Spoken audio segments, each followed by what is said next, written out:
Good morning, everyone. Good afternoon or good evening for you. I will leave our colleagues a bit of time to join and to connect to the audio. I see everyone is connecting slowly. Good morning, good afternoon, good evening, depending on where you are in the world. I'm going to continue monitoring the waiting room to make sure that more colleagues are connecting. All right, let's get started. It's a pleasure to connect with you today. Welcome to this first stakeholder consultation for the project Restoring Hope in Kazakhstan. My name is Marion Marigot. I work as a capacity building and biodiversity senior officer at the Nature for Development program at UNDP here out of New York. It is very early for me this morning, and I guess it's kind of late for you. So thank you for connecting at difficult times. I would also like to welcome my colleague Kanat Samarkanov, who will be co-facilitating the workshop today. Kanat, good evening, and if you want to briefly introduce yourself, go ahead.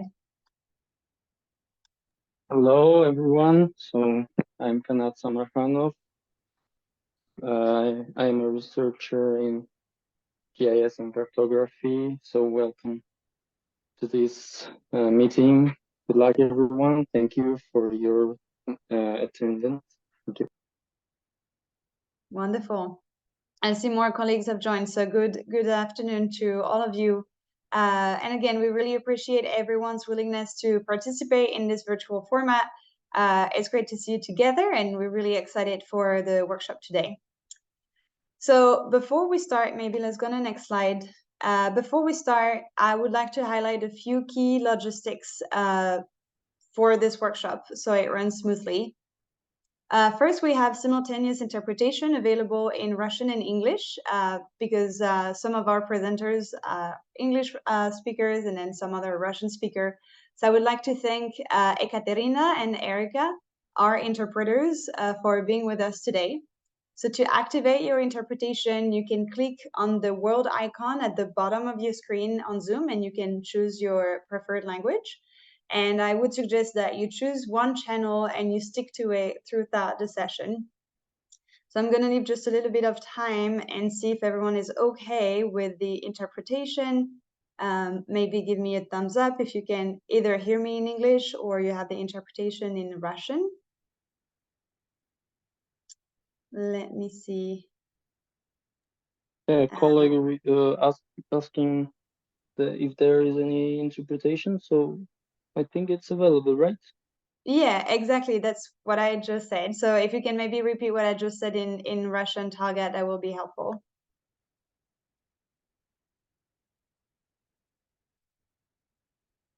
Or if interpreters can make sure. The interpreters are present on the Russian channel. What is required from the participants is the selection of the Russian channel from the interpretation. Exactly. At the bottom of your screen in the menu. Find interpretation and choose Russian. Could you make sure that what I just said to activate interpretation is being said in Russian, please? So maybe deactivate your interpretation and then speak in Russian to say that. Спасибо. Спасибо. Yes, it has been said. Thank you. I will say it again. Colleagues, good afternoon. We have in the lower part of the screen the translation icon, the Earth symbol, and you can choose the language there. We have Russian and English languages. Thank you so much, Kanat. And apologies to the colleagues, I do not speak Russian, nor do I understand the comments in the chat. So I'm going to heavily rely on Kanat and my colleagues to have great communication today. So it looks like we're good with the interpretation, so that's great. The second point is that if you have any technical issue, you can send a message to Monica Mora. Monica, maybe you can drop your email address in the chat. If you have any question, you can send her a private Zoom or an email directly, although hopefully you do not have any technical issues. everyone's microphone is muted during the session to help ensure that the speakers can be heard clearly.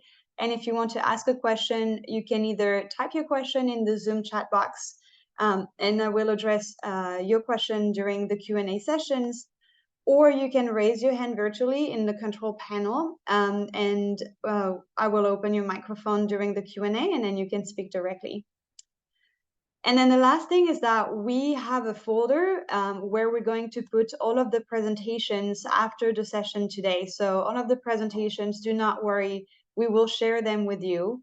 I will ask my colleague Monica to drop the link in the chat if possible.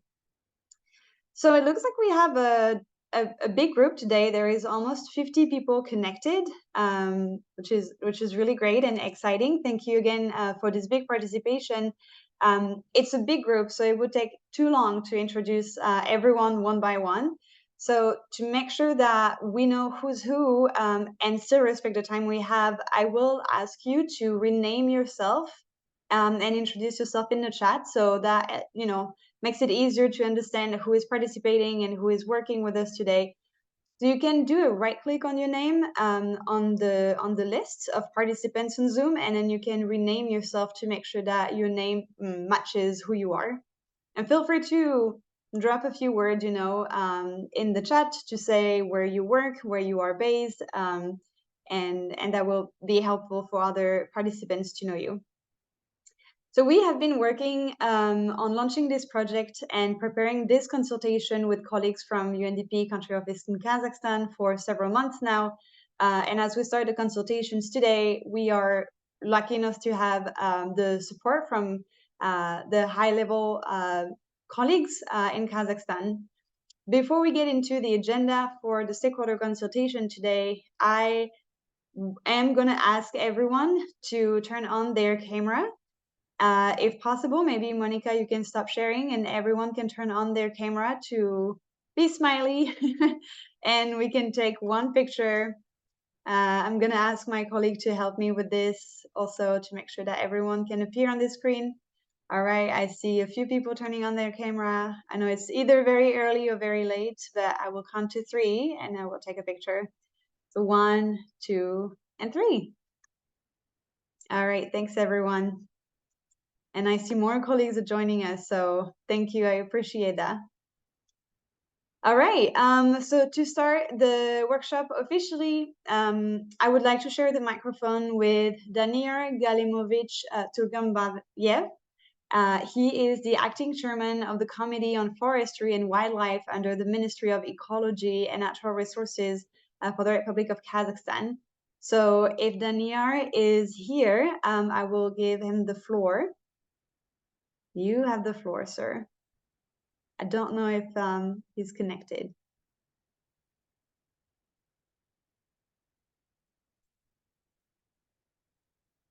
Marriott, maybe you can confirm with me, or Kanat?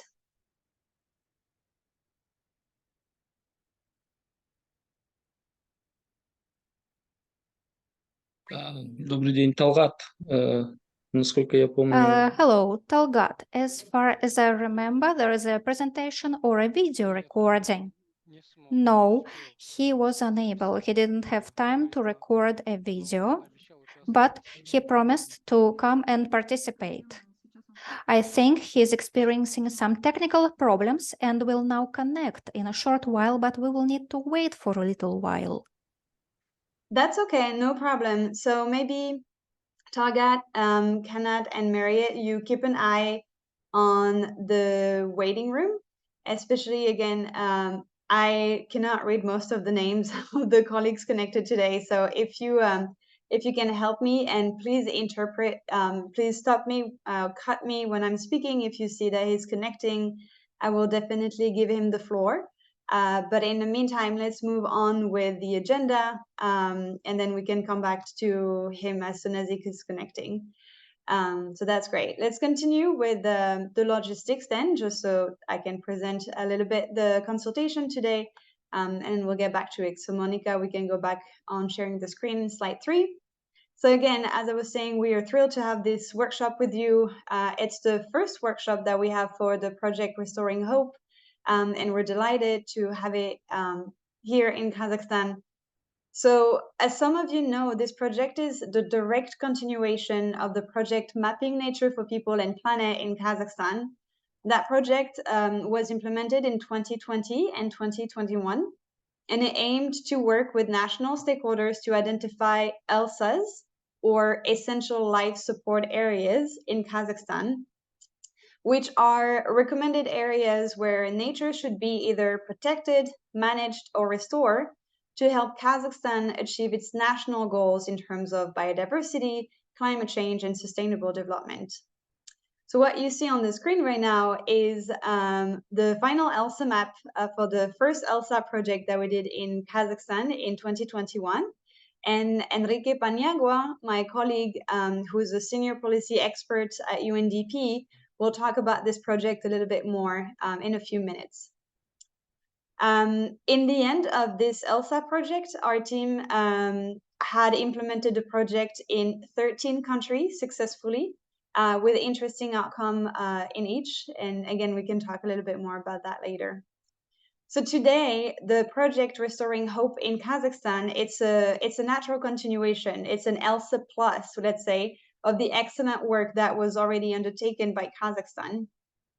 So we'll continue with you, and then I'm going to review with you now the workshop objective and this format together. First, maybe Monica, I can ask you to drop in the chat the final agenda for this consultation so everyone has it handy.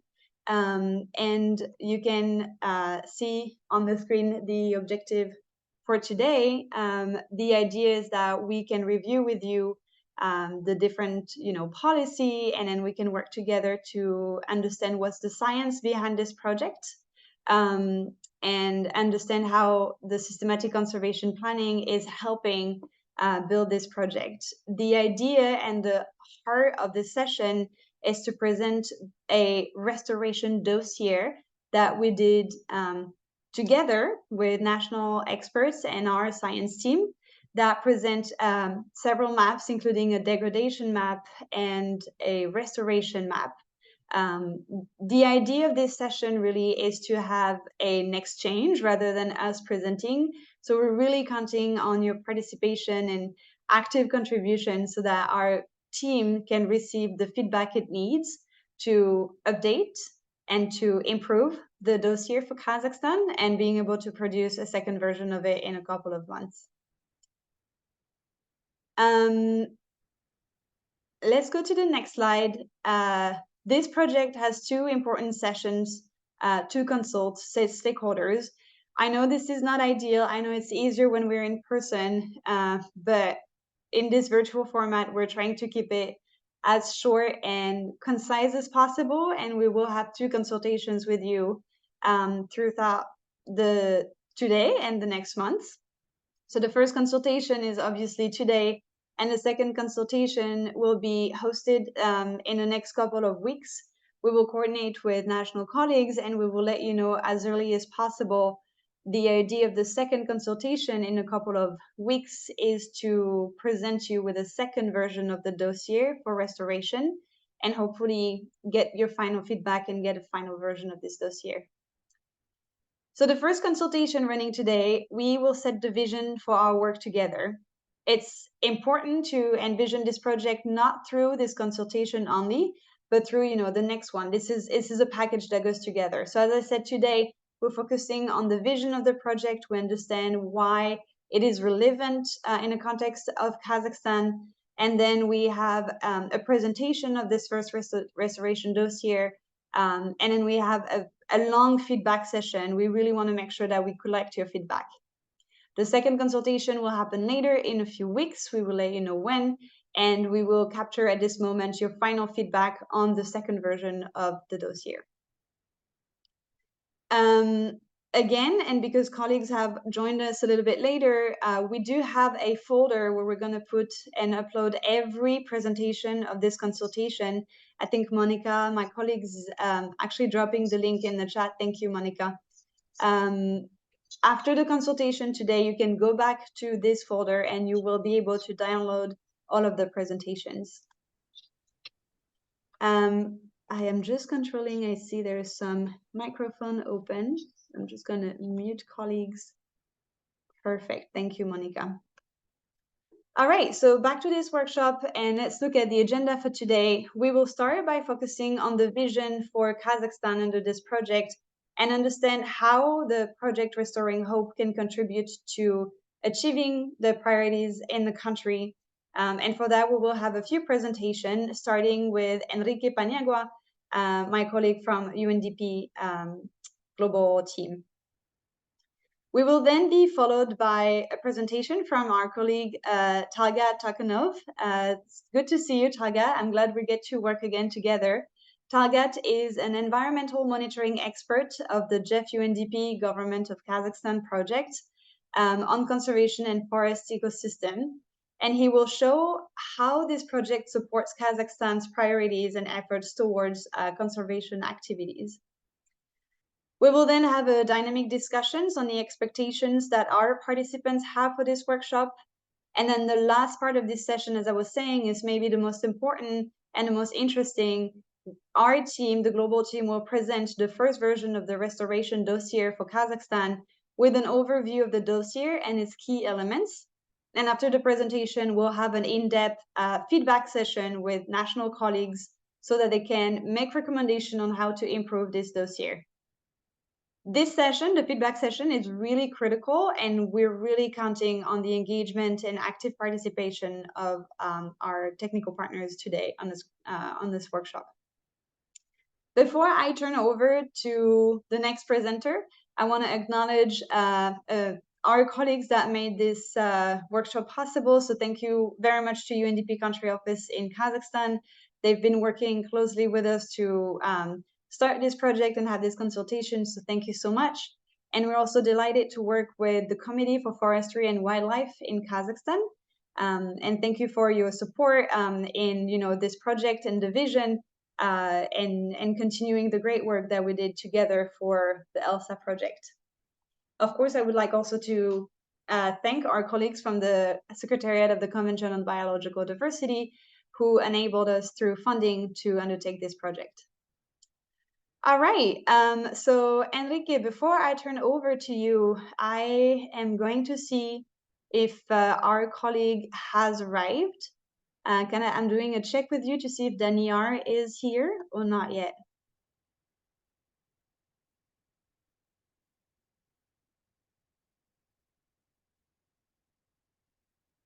I don't know if anyone from Kana or Marriott could let me know. Тут Мирверт вы писали, по-моему, да, что as far as I know, he was already connected, or we still don't know. We have to ask. All right, that's it. That's okay. Maybe as Enrique is going through his presentation, we can keep an eye and then maybe try to reach out to him on your side, Kanet. It would be really great to have a word from him. So Enrique, this is going to be your turn. Enrique, it's particularly early for our policy expert who is based in Costa Rica, and it's not even 5 a.m. for him. So Enrique, thank you so much for being with us, ready to present. So what we're going to do right now is to transition to understand the vision of the work of the project Restoring Hope and explore how this approach can support Kazakhstan in achieving national commitment in terms of restoration. So Enrique, welcome. Enrique is a senior policy expert for the Global Program on Nature for Development at UNDP. If you have any questions during his presentation, you can drop them on the chat or raise your hand. We will have a Q&A session after that. Enrique, we're gonna share the screen for you as always, and if you can say next slide, that will be great. And the floor is yours. Thank you very much, Mahi, and thank you everyone for being here with us. I hope you can hear me well. My name is Enrique Paniagua, and I will give you a general vision for this project. So the name of this project comes from the Maps of Hope project, or the ELSA maps. And this is a project that we developed in Kazakhstan in the past. And the general vision is the following. Next slide, please. So we are arriving to this project with a very difficult situation worldwide. We have 20 to 40% of the land degraded, and we mean croplands, drylands, wetlands, forests, and grasslands. 75% of the Atlantic coral reefs are at risk. We have 1 million endangered species. 90% of the fisheries are overexploited. We have already exceeded 4 of the 7 planetary boundaries. And on the other hand, 2 billion people depend directly on agriculture, forests, and fisheries. And more than half of the world's GDP depends on natural capital. So on the one hand, we are destroying nature, and on the other hand, billions of people and the world's economy depends on nature. Next slide, please. So we have to choose now which scenario we want to follow. As you can see here in the top left, we can see the historical change of the land condition and ecosystem functions that has dropped consistently over the years. And now we have to decide, right? What is the trend, or what is the scenario that we are going to take? Are we going to go business as usual and keep destroying everything and lose the land conditions and ecosystem services? Or we are going to enter into a regenerative economy where restoration is going to improve the land condition and ecosystem functions? And if we combine restoration with protection, you can see that we will have an even better scenario for restoring the conditions and ecosystem functions. So it is up to us to decide in this moment.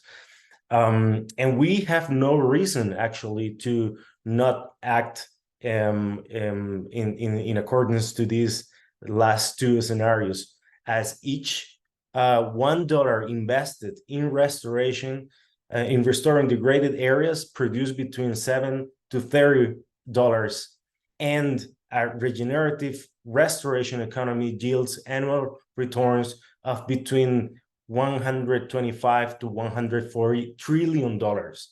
And just to have an idea, that is about 1.5 times the GDP per capita the GDP in 2021. So we will increase the economy. We will be growing the global economy if we enter into this logic. 2 positive actions that had happened in the past is the United Nations Decade on Ecosystem Restoration. This is a call from United Nations to the countries to enter into this logic, into the ecosystem restoration logic for the coming 10 years. And we have already 115 countries committed to restoring 1 billion hectares of land. And to have an idea, this is larger than the United States or China. So it's a lot of territory. Next slide, please.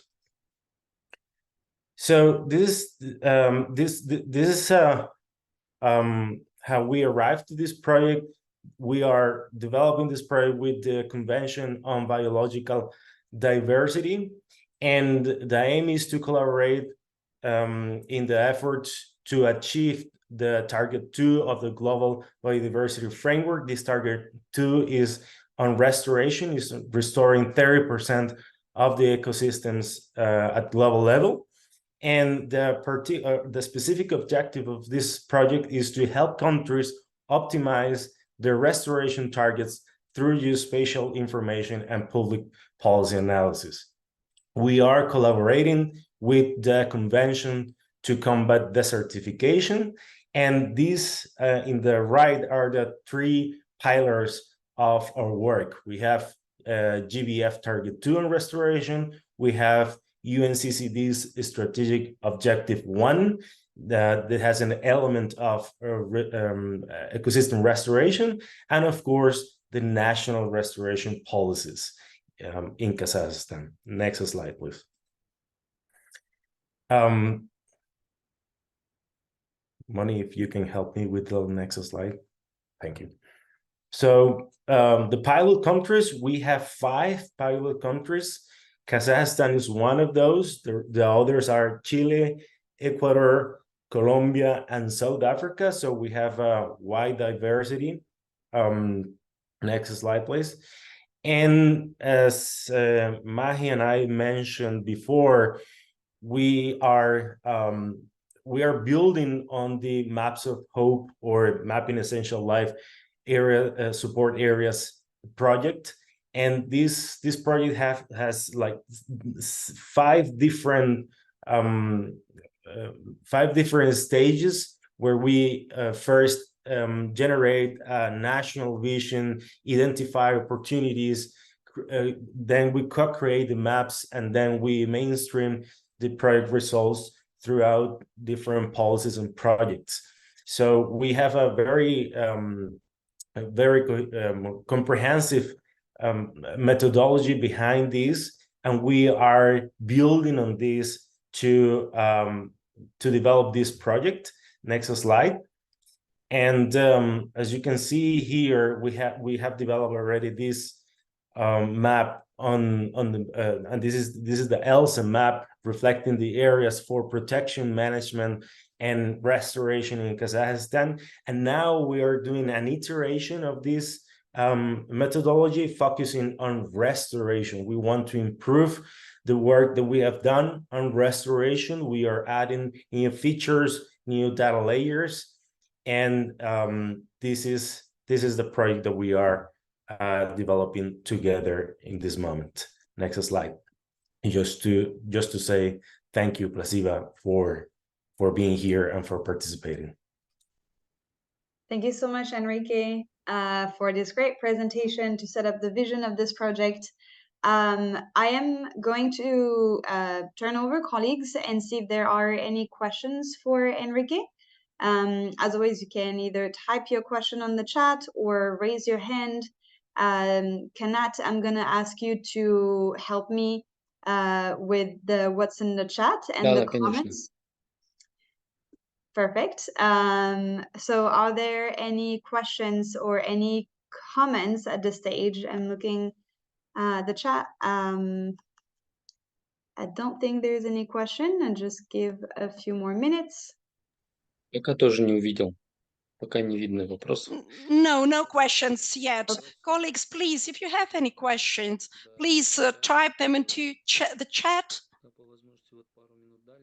So you have some minutes to type in your questions, if you have any.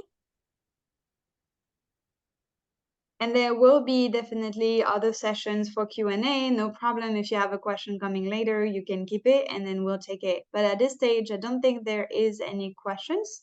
So we're going to move forward. I was made aware that our colleague was there. Let me see. I don't think he's connected. I don't think Daniel is connected, but Kanat, if you know, just let me know and we'll make sure to give him the floor. In the meantime, Да, я пока не увидел. No, not yet. Not yet. No problem. No, I cannot see him. Unfortunately not. That's okay. Let's keep an eye on the list and then hopefully he can connect later. In the meantime, maybe we can continue our presentations and I'm going to turn over tonight. It's too early for that today to Talgat Tokanov, who is the environmental monitoring expert of the JEF UNDP and government of Kazakhstan's project on conservation of forests and ecosystem. And he's going to present how this project can contribute to restoration's priorities in Kazakhstan. So Talgat, you have the floor, and I think you're going to share your own presentation, if I'm not wrong.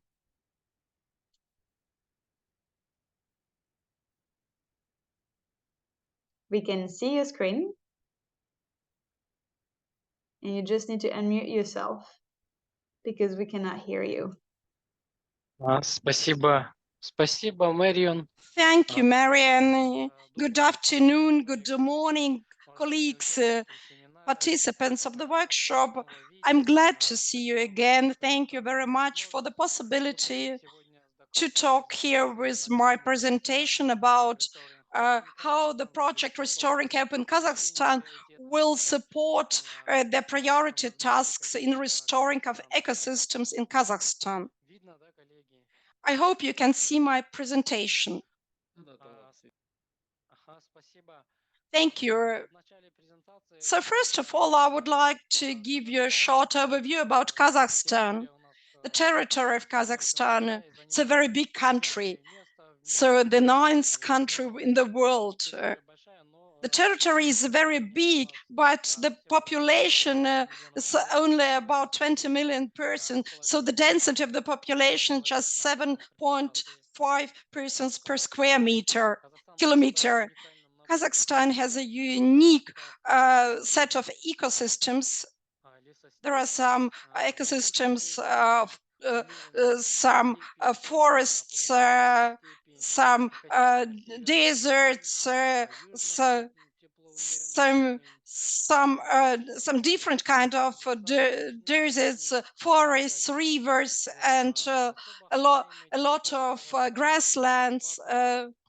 So the territory of Kazakhstan has so different ecosystem. For example, a mountain ecosystem has about 5.5% of the territory. So dry grasslands, 4%. So desert grasslands, 1.3%, and grasslands with droughts, 1%, and so on. So we have more than 13,000 species of plants and 155 species of animals, 480 species of birds, and 150 species of fishes, and so on. So you can see the territories of our ecosystems, and the biggest ecosystems are deserts and forest grasslands and few rivers and just simple forests and lakes. So the Red Book of Kazakhstan has about 125 species of animals. So these are the animals who have to be protected. 13% of plants are endangered. And so here you can see the map of our protected natural areas. As you can see, we have 9 categories of protected areas in Kazakhstan, some national parks, reservations, and botanic gardens, some nature monuments, and so on. We have also some different local parks, like regional parks and regional and local nature monuments. The whole territory of, so the whole protected area is 29.3 million hectares. So it is more than 10% of the whole territory of Kazakhstan. And some of them have a special legal status and the others don't have it. And then this chart, you can see that these protected areas are the biggest territory in Kazakhstan. Here you can see the forest map of Kazakhstan, and you can see that we have 320 million hectares, or 10% of the territory. So almost 5% of the territory is covered by forests. and forest grasslands together with a legal status have 4%. And you can see also the dynamics of the development of the forest territory. So it's increasing. The territory is increasing from 10.3 million up to 13.6 million. So here you can see the map of our forestries, and before you could see the protected areas in general, but now you can see only the forest areas. The forests are not distributed evenly in Kazakhstan. The amount of forests can be from 0.1% to to 15% of a region, and the forests are protected by the state institutions. The next slide. It refers to international conventions ratified by Kazakhstan. This is a Convention for Biodiversity, Framework Convention for Climate Change Protection, Convention for Preservation of Migrating Species of Animals, etc. Kazakhstan is obtaining technical support from international agencies and donors thanks to participating in this convention. We also have some national strategic document, for example, Kazakhstan 2050 strategy of transferring Kazakhstan to green economy, strategic plan for Ministry of Ecology for 2017-2021, concept for preserving biodiversity,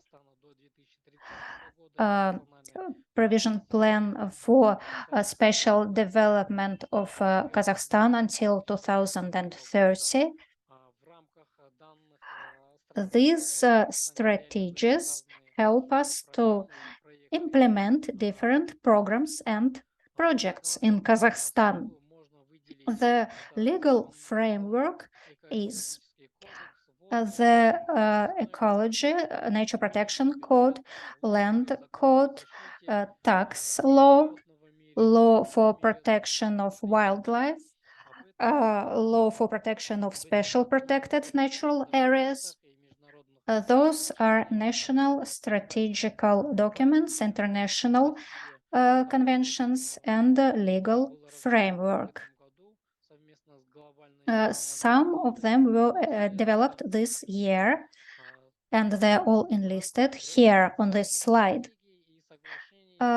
Implementing those strategies and documents and includes implementing different programs that relate directly or indirectly to biodiversity preservation. Those are the state program for management of water resources, developing tourism in Kazakhstan, digital Kazakhstan, state program to plant more than 2 billion trees, green Kazakhstan, the steady economical growth is needed to improve the well-being of Kazakh people. The next slide is the experience of spatial planning under the UNDP projects in Kazakhstan.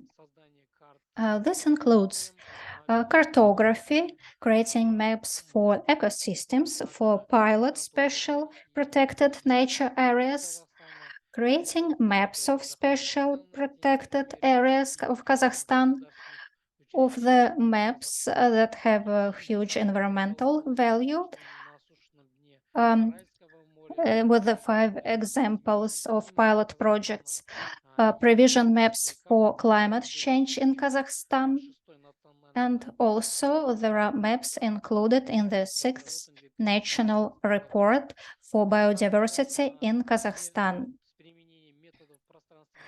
We have also used methods for spatial planning under these projects.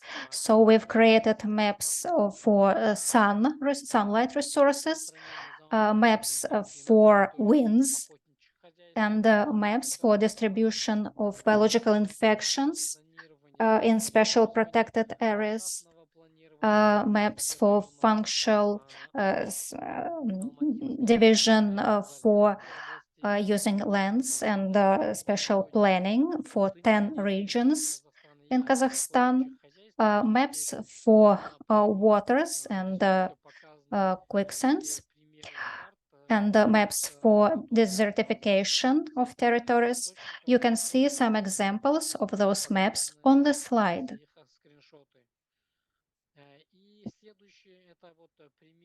Next slide is the example of a functional special division.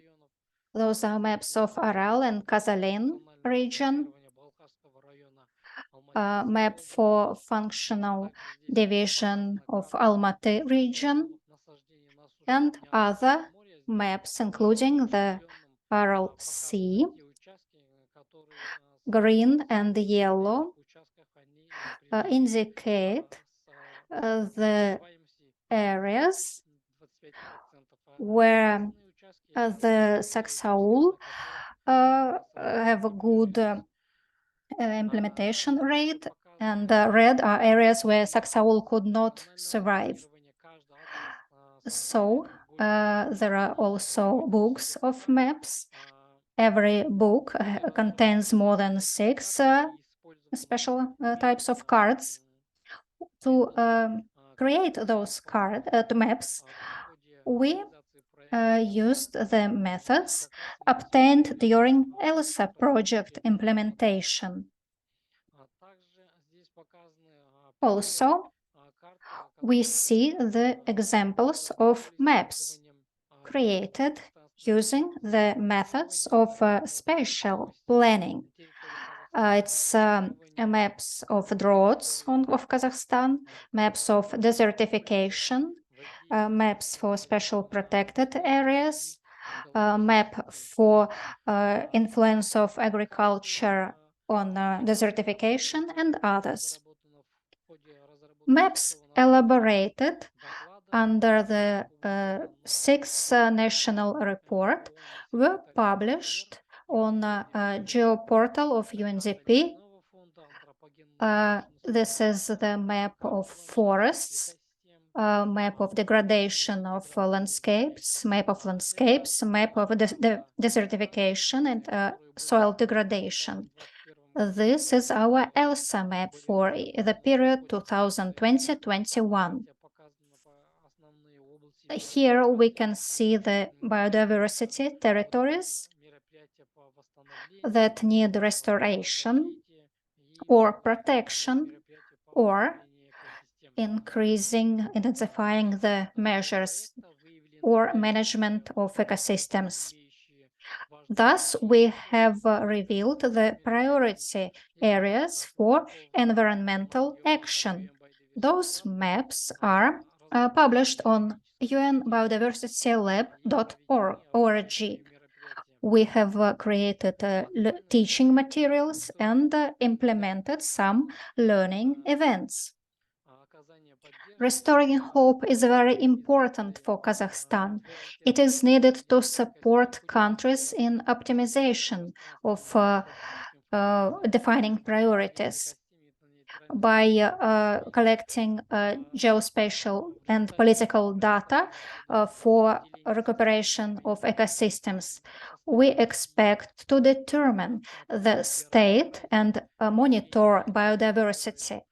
Also, we expect to reveal the territories that need to be prioritized on the national level.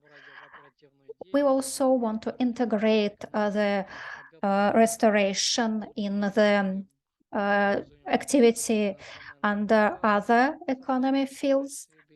We will prepare the national reports on the environment and monitor the progress of solution of tasks agreed on international level. As well, we will exchange information on the most important areas and issues of the biodiversity conservation. The platform we were talking about is a very good platform for Kazakhstan. It's success. You can publish there for free. You can publish maps of ecosystems, biodiversity, and other similar maps related to conservation of biodiversity and environmental monitoring. Also, there is a wealth of global data available at this portal. They're easily accessible for scientists and for policymakers. Here you can see a screenshot from a dossier, Ecosystem Restoration Country Dossier in Kazakhstan. This dossier have been sent to all webinar participants. It is very important for us to obtain your recommendations, remarks, suggestions. We take them into account and consider together with the global team. And we modify our dossier based on your recommendations. Thank you. If you have questions, please ask them. I have a question. Good afternoon, all the participants. Thank you for the presentation, Talgat. Please tell us, this work will be collective. How do you see it? Are there general tasks formulated? How do you see the interaction with the scientists and other stakeholders in the Republic? Yes, thank you for the question. This project has been implemented since June of this year, together with a global team of UNDP. Now a team is working. It's an expert team of UNDP in Kazakhstan. Also, a global UNDP team is working. So at this moment, we already have a dossier where the priority tasks are identified for Kazakhstan for the preservation of the country's biodiversity. The next step is choosing the special data, including maps and satellite photographs from the space and other data useful for implementing and achieving those goals and tasks. Our team is working now. We are sending the dossier to all the participants. We will collect all the feedback and remarks and use them. Of course, we will work with special protected areas, with scientific academia institution, with territorial governments and ministry for ecology and forestry. All the stakeholders, all the institutions that are interested in sustainable of biodiversity will be involved. Thank you. Talgat, can I have a question? Yes, please, Sergey. My question is, the mapping is normally just an instrument that allows us to understand the processes. You were talking about the monitoring of biodiversity and studying the status, but there must be a method for this kind of activities, and maps should be adapted to those methods. If such method don't exist, then maps might be not very useful. What do you think? Thank you for your questions. We have a methodic base. We've had a problem. We've had a project for biodiversity. And during this project, we have established a procedural framework. Such framework is in Russian and in English. We can share it. It states how can we use the data. For example, there are many layers related to the forest condition or hunting areas. Also, we have lots of information about using the data of the status of wildlife and plants. It's very detailed, and I can share this document with you. We can show our method and show our internet portal. Thank you very much for your clarification and for mentioning the hunting areas.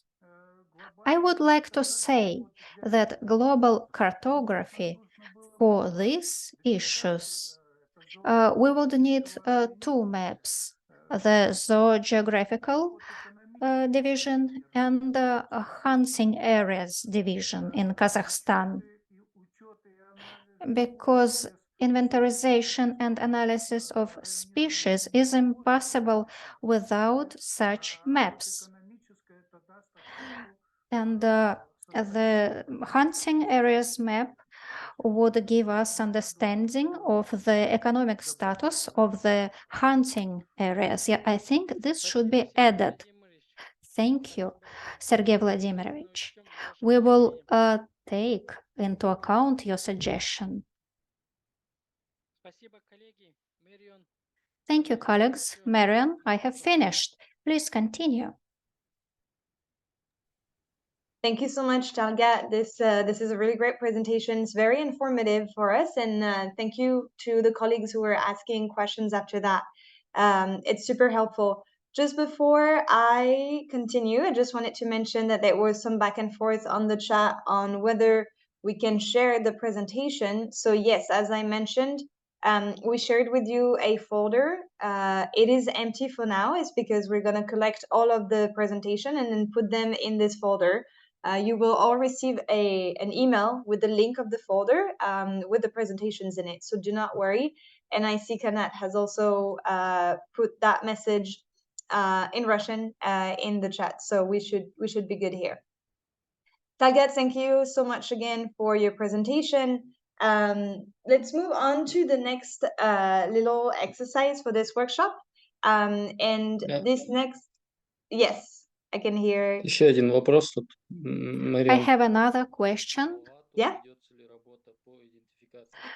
Is there work to identify the costs of ecosystems and related economical indicators related to spatial planning? Thank you. I have seen this question and I'm writing the answer now. Please continue. Thank you. Perfect. Thank you so much, Kanat. Indeed, the cost of restoration is something that we are also discussing with our teams. I think that's actually a question that we would want to maybe address, or a point that we want to raise as we get more into the discussion around the dossier.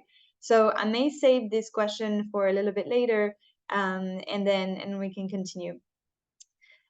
So we would like to know what are your expectations from this workshop and this project in general. And for that, we have a short interactive exercise that we would like to do with you. So Monica, maybe I can ask you to drop the link to this platform that we call Jamboard, and then share your screen, and then we're gonna go through it together.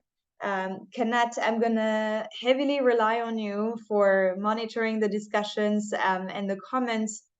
So Monica, please drop the link in the chat. Да, конечно. Thank you. My colleague is going to drop the link in the chat, and please click on the link that she's going to share.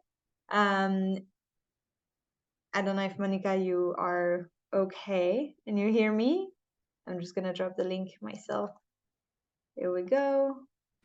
Yes, just a second, please. That's okay. I can do it and help also. So the link that I just dropped in the chat is taking you to a platform called Jamboard, and you can see on this platform that we have one question: what are your expectations for this consultation? So this is a platform where you can contribute and write a little sticker. So what you see on Monica's screen, that was great, Monica. What you can see on Monica's screen is the platform. And Monica, whenever you can share again, we can maybe show participants where to click. So once you are in this page, you can go on the left side. You see there is a little icon for a post-it. Maybe Monica, you can click on it. And exactly, no, yeah, exactly. So this sticky note, if you click on it, it opens a sticky note where you can write your thoughts. Our question today is to understand what are your expectations from this workshop and from the project in general. So you have the link in the chat. I just dropped it. And if you can maybe share your expectations for this workshop, for this session, it will be very helpful. So Kanat, maybe I can turn over to you and you help me encourage colleagues to share their Да, things. хорошо, конечно. Так, коллеги, вот здесь просят заполнить. Colleagues, so you're asked to put your expectations. You have time now to put your expectations there. Please just use this sticker notes. So if you have any questions or comments, so just put it on there.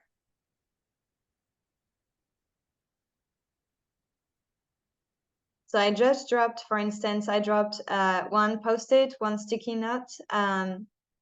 My goal today is to understand what the different section of the restoration dossier for Kazakhstan.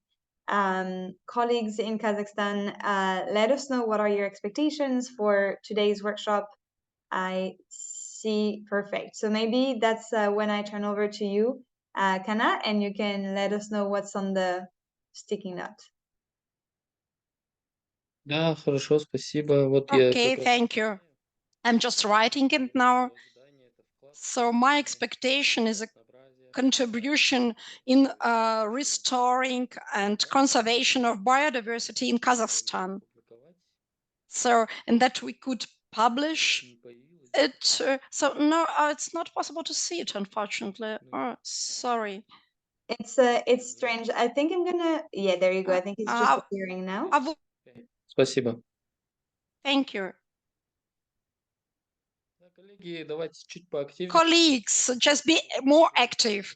Just some comments, some expectations. It is really important for us that you participate, that the stakeholders, that the interested parties are participating, because we live in this country and this is our interest to protect and to conserve the biodiversity. So please write down your expectations. And if not writing down the expectation, maybe you can share it at least on the chat in Zoom, or you can open your microphone. We just want to know what you expect out of this session so we can tailor this session as best as possible. So I'm going to give a few more minutes to colleagues to share their thoughts. Again, if you do not want to write on the Jamboard, that's totally fine. You can raise your hand on Zoom. You can open your microphone. We can take notes. I see another little post-it here. What does it say? Написано, хотелось бы So увидеть. it's written, we would like to see a set of approaches to protect the biodiversity, considering the territorial specifications and also about the economics and their existing infrastructure. Perfect. Thank you so much. That's super important for us to take into account. I see another comment in blue.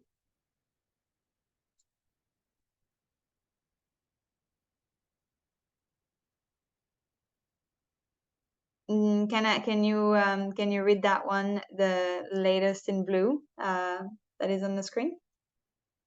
Это международный. International experience. International experience. Kalgat has written.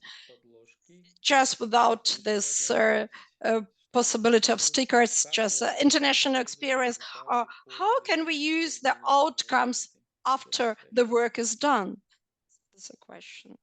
That's a really important question, and that's also something that we want to work on, making sure that whatever we produce in this project is being used afterwards is really important. So that's definitely something we want to work with you and make sure it lands in, you know, national policy. We do have another post-it target at the bottom. Я вот хотел добавить. I would like to add. So first of all, I wanted to write it down with a pencil, but it didn't work. So I'm not used to use this Jamboard, but I would say about the international experience. In which countries there was already such a project or is still ongoing. So I would like also to see their results and their outcomes in other countries, just to compare how we work and how they do it. So it would be really interesting for us to see the international experience and how the other countries are doing this. Yeah, absolutely. And then I can take this one. So this project for restoration is fairly new. We actually had our first consultation with another pilot country, with Colombia. It was last week or the week before. So this is relatively new. We are seeing a multitude of projects around conservation and restoration, and we're trying to assess not only how to, you know, define activities around restoration, but making sure that we take into account the specific objective of each of the countries that we work with, and that we involve the right stakeholders. So right now we are at this stage where we are, you know, defining what are the objectives of restoration in those countries, and we're trying to use the science that exists to make recommendation on how to not only increase the percentage of restoration, but also making it more efficient in a specific area in the country. This project is very new, and our goal is to test our methodology on a few countries and make sure that we can share the results of what has been done with the countries with the rest of the world. The ultimate goal, though, is not just to have recommendation about restoration in Kazakhstan or in other countries. It's to have recommendation that land into national policy, and that is very important. At this moment, all of the countries are redoing their national strategies on biodiversity, their NBSAP, and we want to make sure that whatever we produce is landing into national policy, is helping decision making. So a colleague made this comment a little earlier today of, you know, making sure that whatever we produce is actually helpful. We fully agree. We do not do this project just for the sake of creating one more map. Kazakhstan has a lot of maps. We're doing this workshop to produce an output that can be used for decision making. So we're going to need your guidance on how to make sure that the results of this project is translated into policy, into national policy, and into a national plan.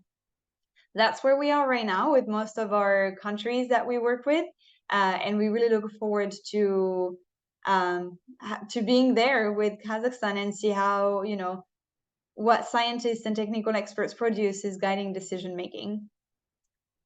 Of course, I invite my colleague from the global team if they want to add anything.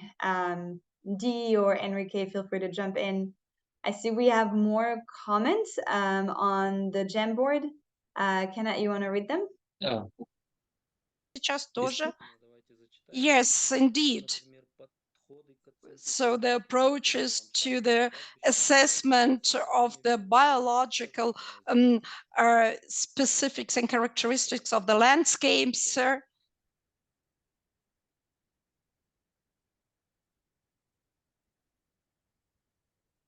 Great. And there is a little delay in the screen. Monica, I'm just going to put this one here. Yeah, please keep going, Talga. No worries. Продолжайте, не волнуйтесь, продолжайте. по улучшению управления. So some means to enhance the management of biodiversity and to increase the sustainability of the project outcomes. Будет ли составлен So список if will be, there's a question, it will be a list of concrete activities to restore the biodiversity, kind of a roadmap, if there will be a kind of roadmap. Will be there just pilot territories, or the whole territory of the Republic will be covered by the project?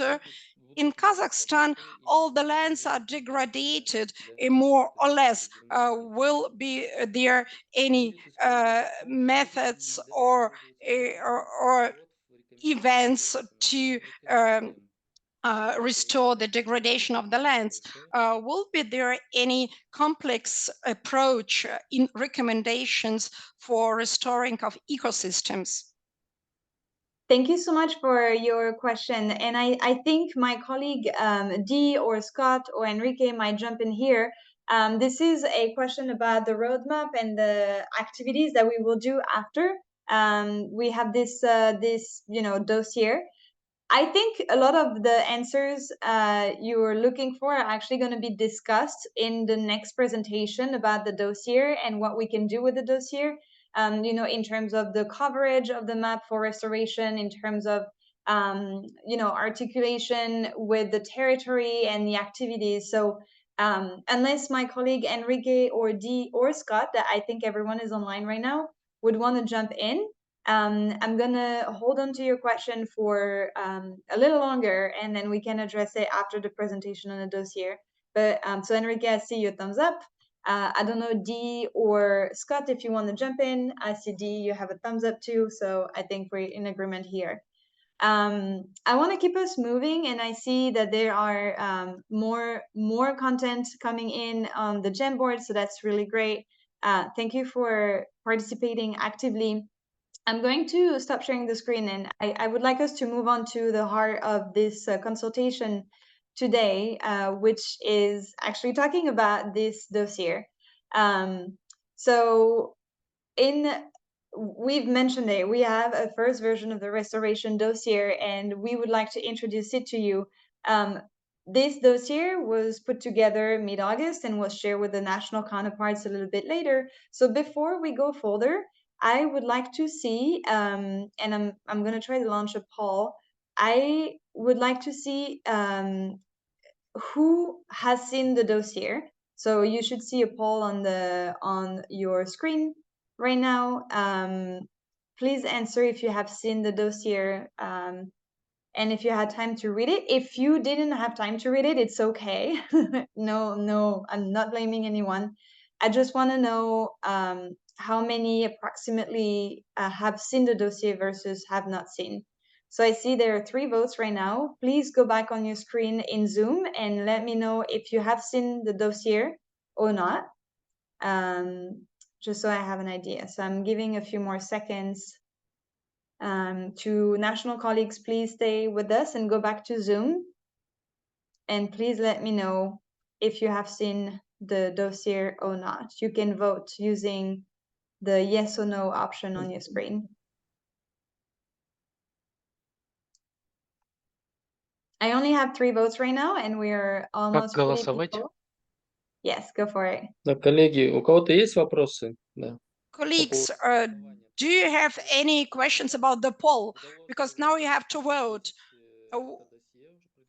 Were you able to read the first version of the dossier or not?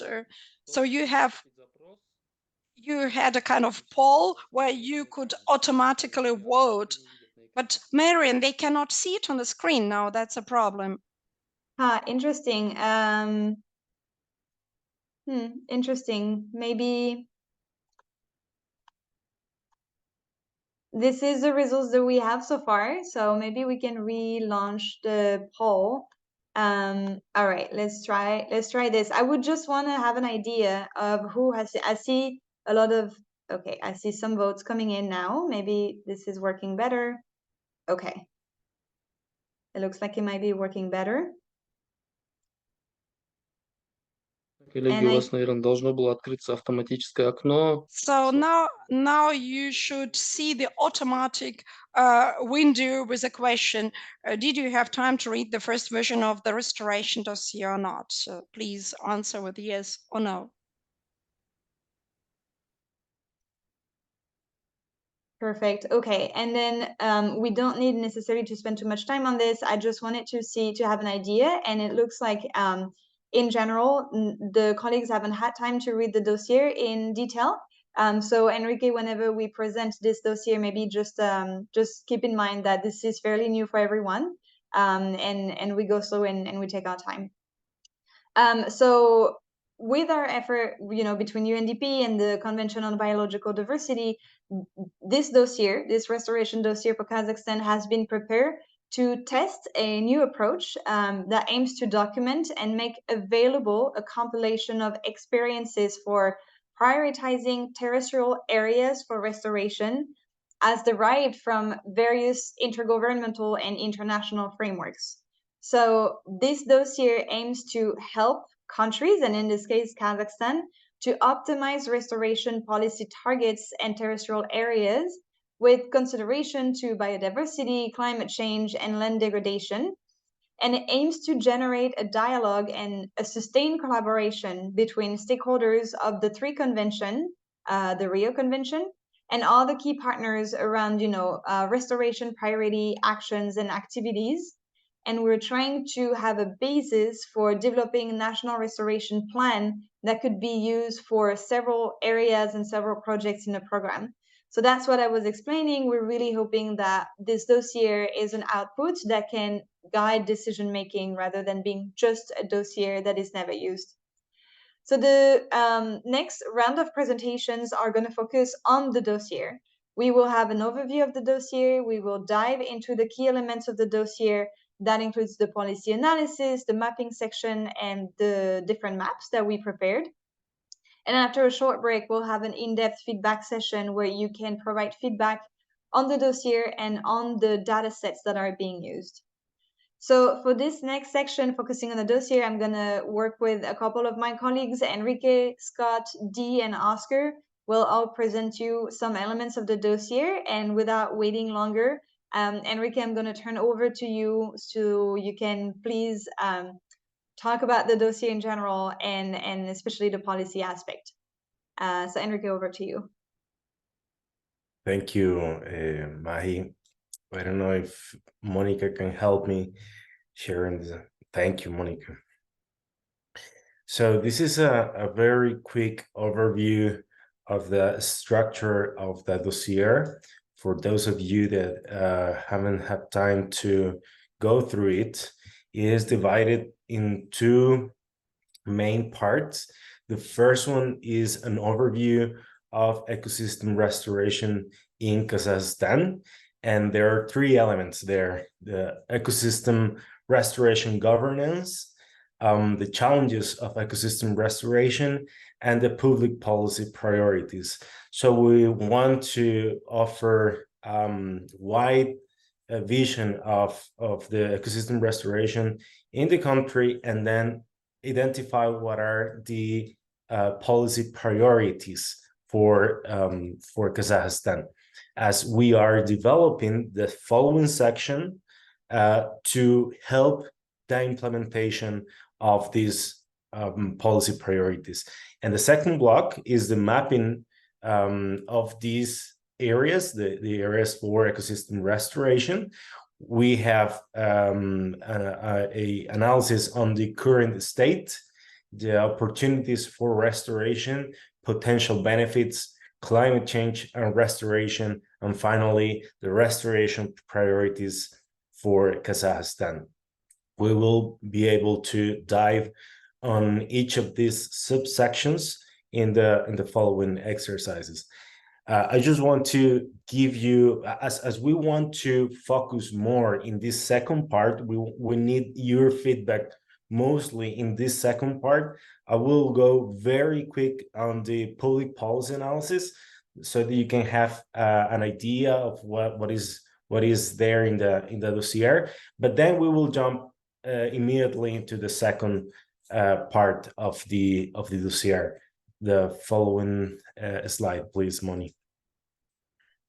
So in Kazakhstan, we have reviewed 10 policies that you can see here listed, where you can find the land degradation neutrality targets, the first national determined contribution, the bound challenge, and other policies that we have analyzed to see what are the restoration priorities in Kazakhstan. And the next slide. And we have also identified the most important targets for the spatial analysis. And 3 of them are here. The first one, and mostly the most important one for Kazakhstan, is to restore 1,500,000 hectares of land by 2030. And that's a commitment that Kazakhstan made in the frame of the bond challenge. And the NDC recognizes this commitment. And the other one is the restoration of 610,000 hectares of irrigated land, and this is in the land degradation neutrality targets. And finally, in the national action plan, Kazakhstan, in a new reality, we have this one here to ensure planting of more than 2 billion trees in the forest zone and 50 million in settlements within 5 years. And this is contributing to the bond challenge target. So this is just to have an idea where are we gearing to in terms of policy, and how now we can support the implementation of these and other targets with the spatial data. Thank you, Monica, and over to you, Mahi, to continue. Thanks so much, Enrique. And I think there are at least comments or questions following your presentation. So, Kenneth, maybe you can help me with that. I see that there are comments from Irina. Конечно, здесь вопросы в основном Yes. The questions are regarding the available PowerPoint presentation. First, the comment says that the poll window disappears quickly. Okay, we have resolved that. Now there's a question about presentation from Irina, and it is answered. The presentations will be on Google Drive. Marian have already said that. All the materials of this webinar will be later on this Google Drive, and you will be able to obtain them. Great. If that was all the questions, let me see if there is any other question. So Еще одну. There is one more question.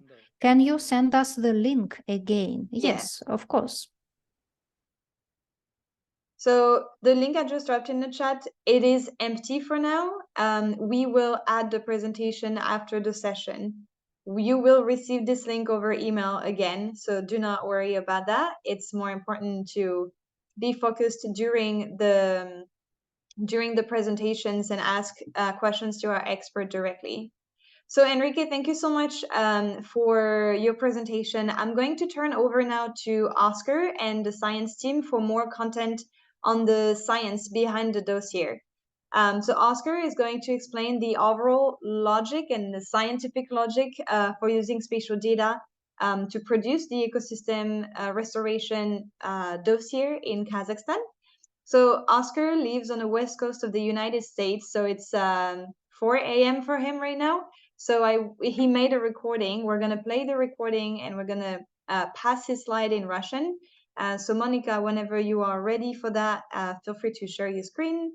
And let's see. I do not hear Oscar's presentation or Oscar's recording first. My name is Oscar Venter. Sorry Perfect. I couldn't participate in this session in person. Unfortunately, the time zones didn't work out very well. So I prepared this recording and hopefully you find it useful. Right now, within these sessions, we're shifting now to hear from the science team about some of our methodologies and data used to develop the restoration dossier and map restoration priorities within Kazakhstan. This first presentation is just for me to give you a bit of an overview of our methodology, which breaks down into 6 key steps. Then you'll hear more about degradation mapping from Scott Atkinson. And then I'll come back and I'll do a little bit of a deeper dive into how we've used systematic conservation planning. And then finally, Dijan will work with you to elicit your feedback for both the data and the methodology that we've presented. I'm going to move to the next slide. So in my presentation, it'll be only about 10 minutes. I'm just going to give some of the overall logic for how we are developing the restoration dossier and its key 6 stages, and dive into some of the methodology and data used. But you'll hear a lot more about the data from Scott and Dee after my presentation. Next slide. So as you already know, the work that we are discussing today and presenting to identify the restoration priorities is really to support this target 2 of the Kunming biodiversity framework of restoring at least 30% of degraded areas by 2030, a very ambitious restoration target. I do want to also point out, though, in the left panel that you can see in the white text are some important qualitative estimates, qualitative components of this target. And that is that restoration should enhance biodiversity, ecosystem functions, as well as services, ecological integrity, and connectivity. So this text is really highlighting the need for restoration to focus on places that'll yield the greatest benefits for all these diverse values. So a lot of the work that went into establishing this draft version of the restoration dossier was about trying to capture some of those diverse values and bring it into the restoration mapping. Next slide. So our work overall started with some guiding questions. These are basic questions for how to identify restoration priorities, what's important to consider. So the first question is, well, what areas in your country are currently degraded? These are places that are potentially suitable for restoration and needing restoration. But then what are the opportunities and constraints in undertaking ecosystem restoration within these areas? What might be some of the trade-offs to consider? And then finally, where we wanted to go is to answer the question of where are the 30% of degraded terrestrial ecosystems to prioritize for effective restoration? Next slide. So to answer these questions, we broke down our methodology into 6 basic stages. The first stage was to map the potential habitat distributions within Kazakhstan. What would the country look like if it was in a natural condition? And this can be kind of a baseline for thinking about restoration actions. The next stage was to identify opportunities for the restoration of ecosystems. So this was really about identifying places that now need or could benefit from restoration. Then really the bulk of our work and a lot of the spatial data went into mapping the potential benefits of restoration. Where might restoration benefit biodiversity, climate, and human well-being? These are the questions we addressed in that third step. Now, the fourth and fifth steps, we haven't completed for this draft version 1 of the restoration dossier. Now, these are to explore some of the trade-offs with thinking about restoration. In particular, what about the costs of restoration? Are there ways to think about restoration that could reduce those costs? And what about climate resilience? So at the end of this short presentation, I have some of our thoughts around these trade-offs on costs and climate, and we'd value your feedback. And then the final and sixth step of the process is to actually bring this all together using systematic conservation planning to identify restoration priorities at the national level. Next slide. So that first stage was about mapping potential habitat distributions within Kazakhstan. What does Kazakhstan look like if it were in a natural condition free of human influence?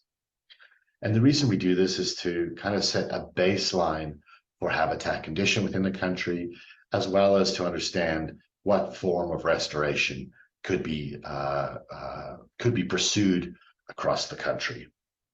So to map potential habitat distributions, we used data from Jung et al. 2020, which maps the global potential habitat distributions following the IUCN's habitat classification. So this is basically based on climatic variables, temperature, rainfall, as well as elevation, slope, and soil conditions, what habitats are likely to occur naturally across the country. You could see Kazakhstan is naturally obviously dominated by grassland, but also very important forest and shrubland areas of the country are showing up in this map. Next slide, please. So step 2 was to identify the opportunities for ecosystem restoration. The purpose here is to indicate the extent and distribution of degraded areas or converted lands, which are places where restoration may occur. If a place is not being degraded, it's not really a candidate to think about for restoration. Now, degradation can occur via a number of processes, and we tried to capture the most important ones of these in this degradation mapping.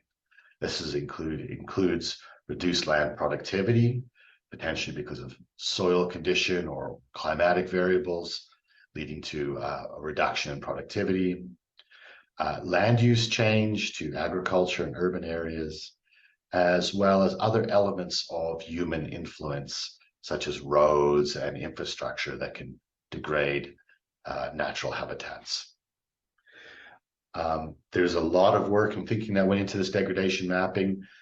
After my presentation, Scott Atkinson will come in, who led that mapping, and talk more about the data and methodology used for the second step in the restoration dossier. Next slide, slide 8. The third step is about mapping the potential benefits of restoration spatially across Kazakhstan. And this is to indicate the extent and overlap of ecological values that could benefit from restoration activities and lead to supporting biodiversity, mitigating and adapting to climate change, as well as providing ecosystem services that benefit human well-being. There were 14 different data sources that went into this mapping of the potential benefits for restoration. Many of those were national data. I'm not going to go into the individual data sources here because my colleague Dijan will do that a little bit later in detail. Next slide, please. So the sixth step of the restoration dossier, which we've completed and is part of the draft dossier, was to bring these data that I've just kind of given you an overview of into systematic conservation planning to identify priorities for restoring ecosystems across the country.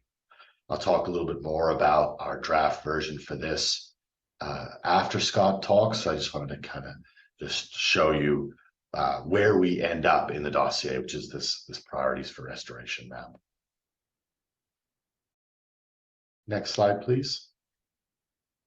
Okay, so as I mentioned earlier, the steps 4 and 5 in the restoration dossier are to explore some of the trade-offs with restoration. Now, we haven't implemented this work yet, but I wanted to present it here before we reach the final restoration dossier for Kazakhstan, because we would really like to get your feedback on the suitability of this type of work. So restoring ecosystems can cost money for the actual restoration actions of planting trees or rehabilitating soil. It can also have opportunity costs from forfeiting other land uses. Some of the most important opportunity costs are agricultural opportunity costs. We're going to restore land. Often we can no longer use that land for agricultural purposes, and therefore those revenues are forfeit during a restoration process.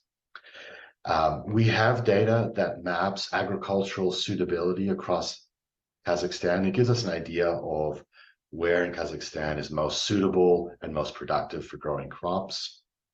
One option for us to undertake work for the final dossier is to consider these agricultural costs within the optimization.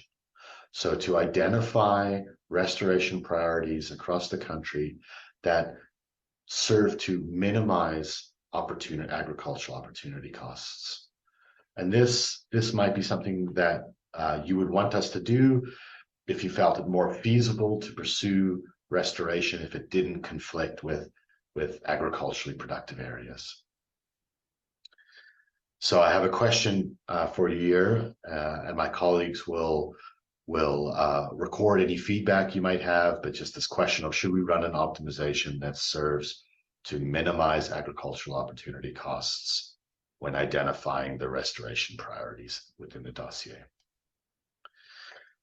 Next slide, please.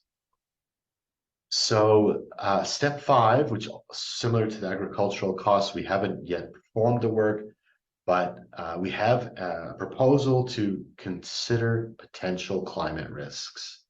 We know that over the next 100 years, let's say, or even 50 and 20 years, ecosystems are going to change significantly across the country. This could compromise some restoration activities. For instance, if we try to restore an area to forests, which is projected to undergo drying or an increase in temperature, that doesn't support forests, but would rather only support grassland in the future, restoring a forest in that area can present risks. So we have data on restoration resilience across the country, which shows how resilient different ecosystems and areas in the country might be to projected climate change. So the places which are more resilient in this map are showing as purples. These places are more likely to support restoration into the long term. So again, we'd like to ask you whether you feel we should include these climate considerations, this restoration resilience, with the second version of the restoration dossier for Kazakhstan, or whether you have national data that you would like to see us use instead of these global data. Okay, thank you very much for your time. I hope the session's going well, and I'll see you again shortly in my next presentation. Thank you so much, Oscar, for your recording and for being with us from far. If there are any questions for Oscar, and I'm actually hoping that there can be some comments, including on the data and the data set used, as Oscar indicated in his last comment. If there are some data sets that are better to be used from the national level compared to global level, feel free to let us know. My colleague Di Zhang is also going to present all of the data sets in detail later, but if you have initial feedback, feel free to jump in. So are there any questions, any hand raised at the stage? Do not forget that this is a dynamic session. I know it's getting a bit late for you in Kazakhstan, but if you have any comments, feel free to share them with us. Let me see if there are any questions. I see some people turning on their camera. Any comments, anyone? All right. It looks like we are good for now and good to continue. And in this case, I guess I'm going to turn over to Scott Atkinson, another of our spatial expert, who is going to introduce the data and the methods used to map degraded areas in Kazakhstan. Scott is with us, although he's in Australia. We have a lot of time zones covered today. But Scott, thank you for being here, and the floor is yours. Thanks very much, Mariana. Are you guys able to hear me okay? Yes. Perfect. Just checking. You never know how things work in Australia sometimes. Okay. So anyways, as Oscar alluded to in the little presentation he just gave, he did show one of the slides that indicated degradation and how we're defining degradation in Kazakhstan. So in this little short presentation, we're just going to quickly describe how we went about mapping degradation in the country.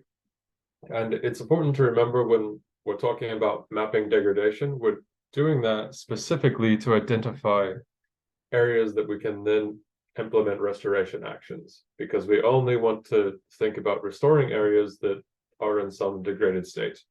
If an area is in a natural and good and intact state, there's no need to restore it. So these are two sides of the same coin, really thinking about restoring degraded areas and therefore identifying where these degraded areas are in the first place. Next slide, please.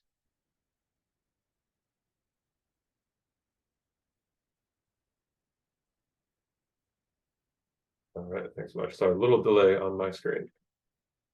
So we use 3 data sources to identify degraded areas in the country. The first of those is using the European Space Agency World Cover dataset. The second is a platform called Trends Earth. And the third is an implementation of the Human Footprints Index. Some of you may be familiar with. Next slide, please. So the first of these is the World Cover dataset. And any of you that do work with geospatial data or remote sensing data are probably familiar with the fact that over the last several years, there have been several global land cover datasets that have been released. ESA World Cover is one of those. There's another one from colleagues at Esri and Impact Observatory. Google has produced one as well. We're using the ESA World Cover because we found in some of our work that it does a better job in certain locations. It has a higher validity in certain locations, particularly urban environments. But generally across the board, most of these global land cover datasets do very similar good jobs. It's important to note that these are very high resolution land cover classifications. They're 10 meters based on Sentinel-1 and 2 satellites. And these have been a massive step forward in global land cover mapping in the last 5 or 10 years. So and next slide, please. So really, we're interested in 2 categories of land cover. The first is urban, which you see on the left image there. I believe that's Manhattan in New York City. There's absolutely nothing at all remotely natural that you will see in that picture. It's a fully converted environment for human uses. And the second category that we're interested in are agricultural areas. The image on your right is actually a coffee plantation in Colombia. And you see that it almost has some appearance of naturalness. They do grow crops. There are large trees in the area, but nonetheless, it is an incursion of agriculture into natural environments. And therefore, these are areas that have been degraded to some extent for human use. So we're interested in those areas. Just as one particular note, when we are talking about agriculture, we are not including pasture lands. There's not a good global level pasture data set that has been updated in the last 10 or 12 years. So we're currently excluding those. It is a tricky subject, particularly in countries like Kazakhstan, where there are lots of grasslands. Grasslands and pasture lands are very difficult to determine from a remote sensing perspective without extra bits of data. So maybe that is a place where Kazakhstan has better data that would be more informative. But that's just a little side note that I wanted to mention very quick. Next slide, please. The second data source that we're using is this platform called TransEarth that some of you may be familiar with. It is a plugin that is available to be used on QGIS, open source GIS platform. It's a project led primarily by Conservation International, funded by NASA and Jeff itself. It's essentially a project to allow users to map land degradation. And we're using one particular component of this data that's related to SDG 15.3.1. They produce an indicator that is very simply data that indicates whether an area is degraded, if there's an improvement in the land, or there has been no change. This is primarily based on changes in primary productivity in a cell. So this is basically vegetative changes. And important to note, and this you may have noticed before, the world cover data is produced at a 10-meter resolution.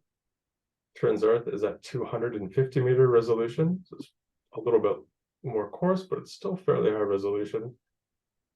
And next slide, please. And like I was saying, in TransEarth, this is tracking modeled trends in the performance state and trajectory of primary productivity. And the way that they define this is where there has been any indication of any one of those trends being mapped as degraded, that entire pixel is classed as degraded. So it's a very non-conservative estimation of degraded in a way. I don't want to say liberal, but non-conservative.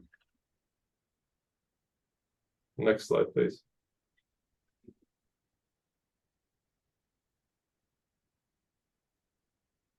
And our third data set that we're using is the human footprint. And some of you may be familiar with various iterations of the human footprint. We're using a more current implementation of it that is currently in review for the year 2021. This is at a 100-meter resolution. It's a process that's trying to allow the human footprint to be updated at an annual basis or biannually, perhaps. For those who are not familiar with the human footprint, it is a summation of several, I believe it's 8 or 9 input human pressure layers. Values can range anywhere from 0 to 50. Values of 50 would indicate something like Manhattan in New York City, and the picture that you saw previously. Values less than 1 would indicate areas where there has been very little change from intact environments due to human pressures. And like I said, this is at a 100-meter resolution, which is significantly improved from previous versions of the human footprint that were done globally at a 1-kilometer resolution. Next slide, please.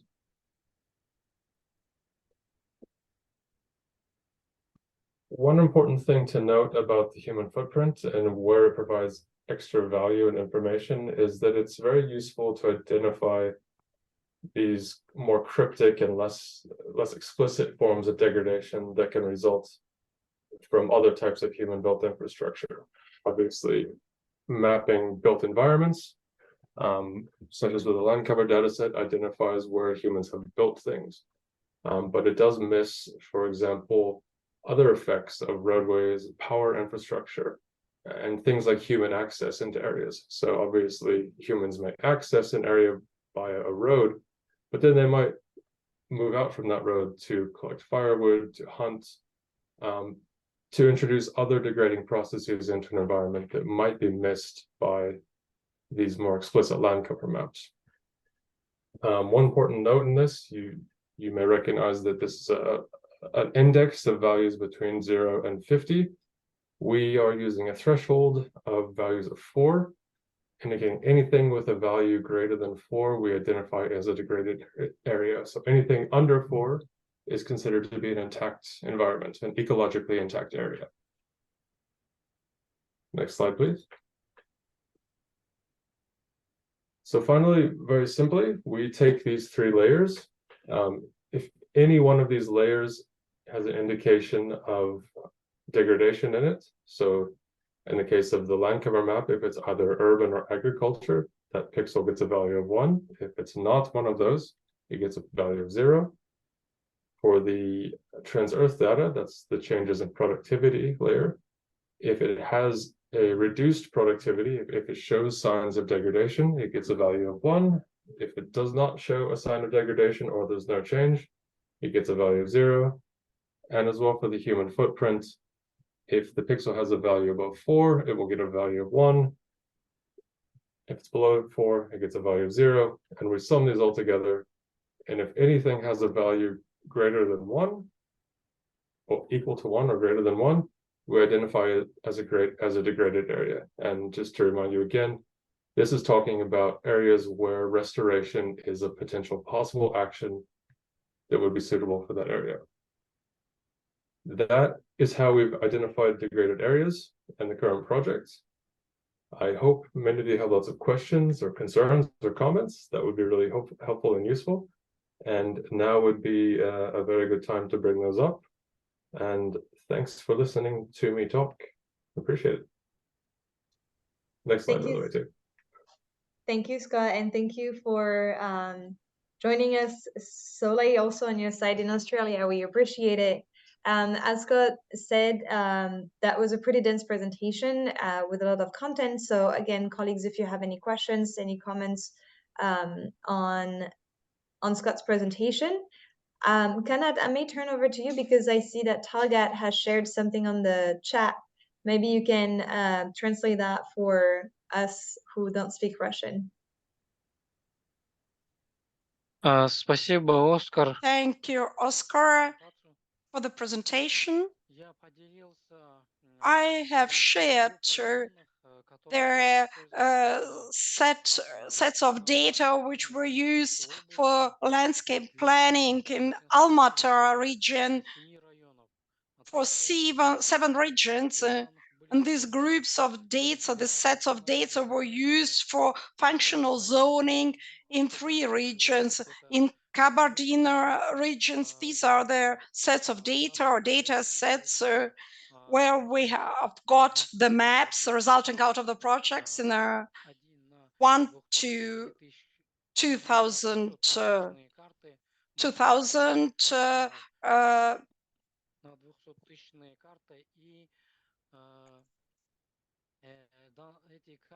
scale, and these data are quite similar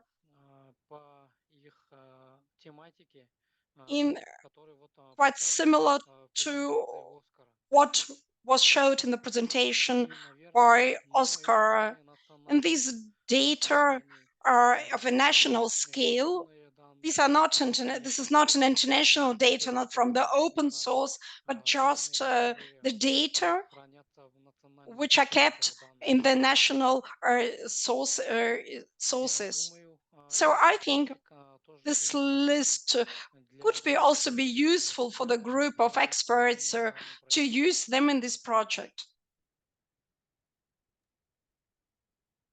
Thank you, Tagat, for that comment. Agreed. And we will have more of a discussion on the data and the data sets used just after one more presentation of Oscar. So this is great. And I know Dee and Scott are already taking notes of your comments.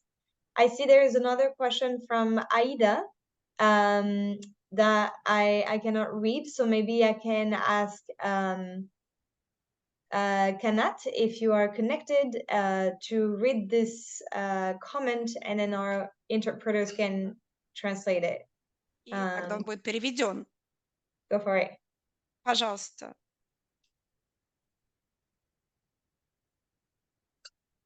Kanat, I don't know if you are connected. Канат,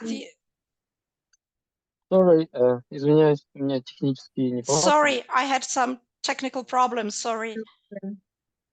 Can you read Aida's comment? It would be great. Да, вот тут вопросы я вижу. Аиды. Талгат, может быть, вы прочтите? Мне Talgat, can you please read it? I have some problems here, some technical problems. So, okay, I can read it. If the mapping of the degraded territories has to be confirmed through the pictures from the space. That might be, thank you, Kanat. That might be a question, and I think, Scott, you had done a Google translation on the question from Aida. Do you want to take that question? Yeah, sure. You don't think I speak Russian? Aida, that's я fine. не говорю по... I can hear the interpretation of Russian on the English channel if you want to check. Thank you. Go ahead, Scott. No, you're right. That is from Google. So if that's not a correct translation from Google, please correct me. The case of well, the first two cases, the world cover data sets is a line cover classification. The human footprint is a map of human pressures. It's really only the Trans Earth data set that is trying to assess it by itself degradation or changes in productivity. That is done, as far as I'm aware, at the global level, without regard for landscape types or ecosystem types. So it's just done at the pixel level. Productivity is primarily assessed via changes in NDVI, so that's a normalized differential vegetation index. The productivity of what productivity is is generally just referred to as the productivity of trees and plants.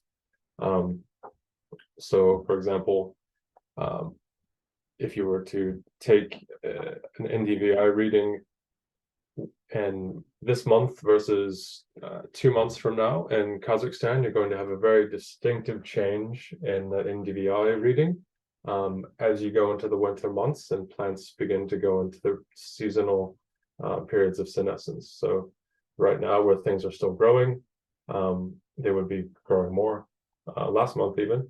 But once you get into later into the autumn in the north, the NDVI will probably shift down to potentially negative in some places. Remember, it is an index. Can the NDVI go negative? I'm not sure it can. Over the period of what is the period the change was assessed over? Off the top of my head, I cannot recall. I would have to go back to look at the Trans Earth documentation. We can certainly look that up for you as well. Or equally, you may find the Trans Earth platform quite interesting itself. It's a useful little tool that is completely free and open access as well, so that you might like to play around with. Hopefully that answers your question a little bit. Thanks, Scott. And Aida, let us know if that answers your question. In the meantime, I think that was another question about confirming the mapping of degraded area with field inspection. So this is a component of the project that we are not necessarily covering.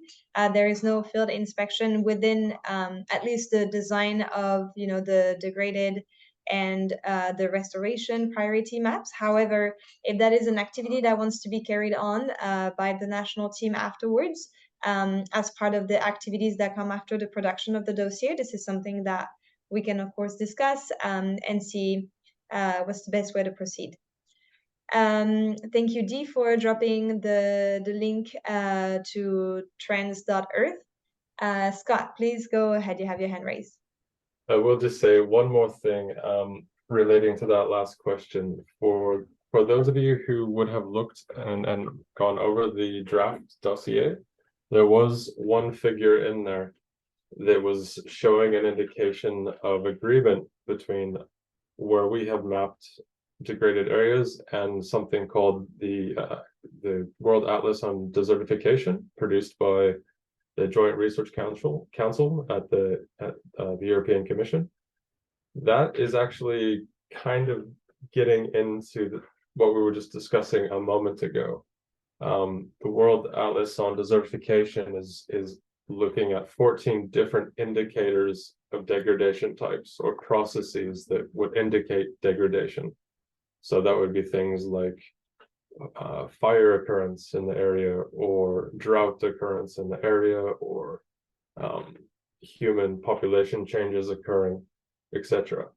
And what they do is they then take all of these potential sources of degradation and they sum them up. And so you can have a value of one, maybe one indicator of degradation, or you may have 14 indicators of potential sources of degradation. But they make a very important point to say, just because information and data would identify an area as potentially under some sort of pressures of desertification or degradation, you really need to know specifically information about locations in a very precise way if it's actually occurring. So when we are mapping things at even a national scale, sometimes not even talking about a global scale, but even mapping things at the national scale in a large country like Kazakhstan, really to determine if degradation is truly occurring in a specific location would take that really quite high resolution field data, that field knowledge. And that's where you get the trade-off sometimes between how much information can we gather from remotely sensed data and how much do we really need to know minute details, because we can't send field researchers out to plot every field and every pasture, every forest. So there's a trade-off between those, certainly, but it's a very important point that question brought up. Thanks, Scott. That was super helpful. And if anyone wants to react to your comments, feel free to. There is another question from Irina on the grazing, saying that grazing is one of the most important agricultural type of lands degradation in Kazakhstan.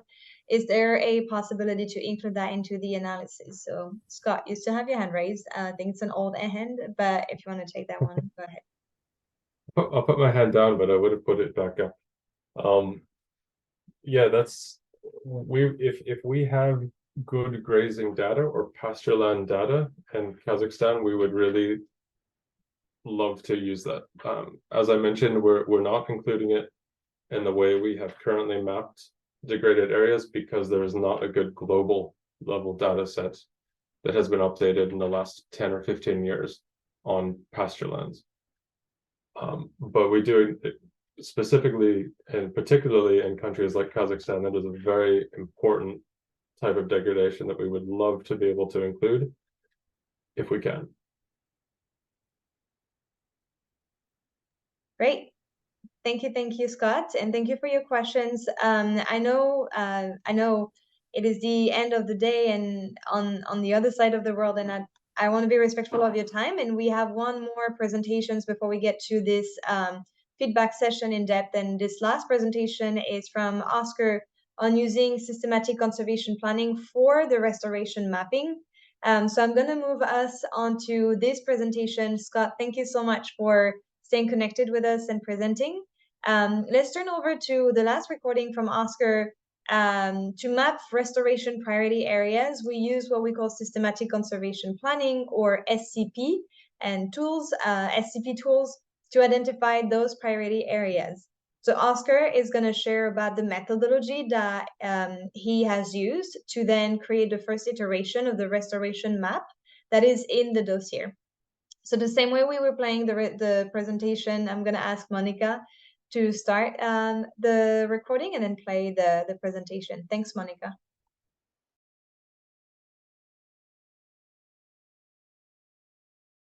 Hi, everybody. This is going to be the last kind of overview presentation. I know there's been quite a few so far before we move into the more interactive part of this consultation, where Dijon will be eliciting your feedback on the data that we've been using. So in this presentation, I just want to give a broad overview of how we've used systematic conservation planning to identify the priority places in Kazakhstan to restore ecosystems such that it maximizes the benefits to biodiversity, climate change, and human well-being. Next slide, please. So the methodology we've used has really harnessed a huge amount of work that went into mapping essential life support areas in Kazakhstan in 2020. This work to map these essential life support areas, or ALSAs, involved an extensive policy review and policy hackathon to identify the most important existing environmental policies in Kazakhstan and what they were identifying as important values. It then involved a national team working with a number of ministries and other agencies in Kazakhstan to collect national spatial data to reflect these environmental values from the policy analysis. It then involved a number of stakeholder consultations where the relative importance of the various values were extracted from participants. So it was a very involved process that took around 6 months to complete, and it led to a treasure trove of spatial data reflecting environmental policies in the country. And we were able to really harness that spatial data and the systematic conservation planning tool built for Kazakhstan in this restoration dossier work. So first, why use systematic conservation planning? Really simply, the reason is because it's very complex to work with large spatial data sets and to identify priorities for things like restoration or protection. I'm showing you a made-up landscape here of only about 300 pixels. Now, the number of different places or networks of restoration that we could establish in this simple landscape, the number of perturbations is greater than the number of atoms in the known universe. So this just highlights the complexity of the decisions for using spatial data to do land use planning for restoration. Systematic conservation planning helps us solve these problems in efficient ways. So here I'm just going to give you briefly an overview of the methods of systematic conservation planning. They can be summarized into 3 steps. To use a systematic conservation planning tool, we first need to identify an area-based target. For the restoration dossier, we've chosen to select a target of restoring 30% of degraded areas, which equates to about 16% of Kazakhstan's land area. Slide 5, please. The next step is to identify hard constraints, to identify places within the country where restoration is feasible. Now, for this is really based off the degradation mapping that Scott just showed you. Next slide, please. And the final step is to run the systematic conservation planning software to select areas that meet the area-based target within places identified as degraded, such that they maximize the benefits for biodiversity, climate change, and human well-being. Next slide, slide 7, please. So this is just a slightly further breaking down of the spatial data used for this component. The first map you can see are the biodiversity values across Kazakhstan. The third are the climate change values, and then the final third map are maps of ecosystem services that support human well-being in the country. So the optimization is trying to identify priorities to restore that maximize the benefits to these values. My colleague Dijan will show you shortly more of the data used to map these values. The final result, the output from the systematic conservation planning that you see in a dossier, is the map of priority areas for restoration for Kazakhstan. Now, the map I'm showing you here should be viewed as only a draft map. This is the first version we've created. We're looking forward to your feedback in the next session led by Dijan to help refine the work before we create a final map like this to identify restoration priorities. Okay, thank you very much for your time. I look forward to reviewing all the feedback shortly. Thank you, Oscar, for this recording. Thanks, Monica, for all of the technical support behind it. Are there any questions for Oscar on the use of SCP for this project specifically? I am monitoring the chat and would like to see if there's any hand raised. I don't think so at this stage. So I'm actually going to turn over to Kanat. I have a question for you and colleagues in Kazakhstan. So we are this moment in Коллеги, we are in this moment коллеги, of пожалуйста, the поактивнее. Cannot ask the colleagues to be more active. I was actually going to say we are this moment where we usually offer to either take a break or continue on the workshop. I know it's getting late in Kazakhstan, so I want to check with you, Kanach. Do you think we should take a 10 minutes break right now, or actually we should power through and continue in the presentation and the discussions? What do you think? And I see Tagat, you have your Мое microphone. мнение, Я думаю, возможно, Талгат продолжить. что-то I дополнит. think we should continue. Okay. I think we should continue. Perfect. That sounds great. Let's continue then. I just wanted to make sure that no one needed a little break. So I'm going to turn over then to our colleague Di Zhang. Di, you are here with us. Di is also a spatial expert in this global team, science team, and her presentation is probably going to answer a lot of questions that you have. She's going to introduce the data sets used for the restoration priority map. So in direct link with Oscar's presentation. Dee, I think you're going to share your own screen. So welcome, good morning, and the floor is yours. Spasiba. Hi, everyone. Let me share my slides here. Great. Everyone can see my screen and hear my voice? Yes, we can. Thank you.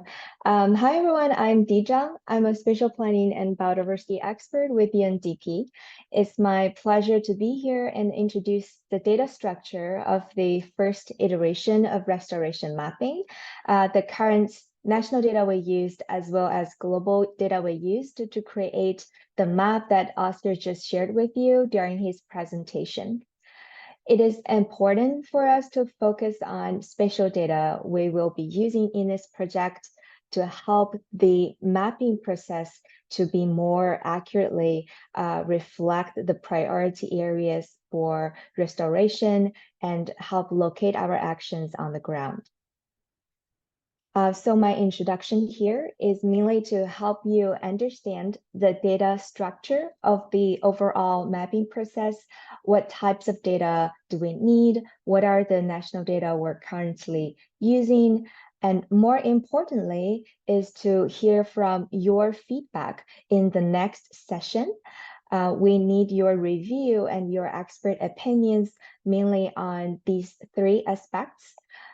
Are there better national data to replace or improve the current layer we're using in the restoration mapping? Are there additional data or aspects we should consider in the mapping of restoration priority? And any other suggestions you have to help us improve this mapping work? With that, I want to start my presentation with an overview of the data structure. We can broadly break them down into 4 groups: base map, planning features, zones, and optionally logging constraints. In today's discussion, our main focus will be the planning features. Each group of data has slightly different requirements on the spatial data. Here is a full list of data layers we used to create the first iteration of restoration map in Kazakhstan. I know there's a lot here, but we will go through them one by one. And if you have any questions during my introduction, please feel free to send your question in the chat. We will start with the base map or planning features. The base map defines the range and scale of our planning area. Here we're doing a national scale map, so we are using the national boundary of Kazakhstan as the base map.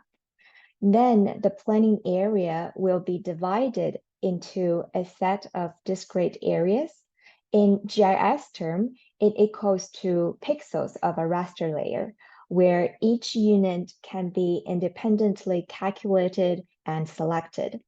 The size of planning units are determined by multiple factors, such as the resolution of the input data and the implementation needs of the country. In the first iteration of the map, we are using a resolution of 250 meter to create the restoration priority map for Kazakhstan. For those of you who joined ELSA, if you remember, we used a resolution of 3 kilometers. So here, the restoration map is in a much finer scale of the mapping process.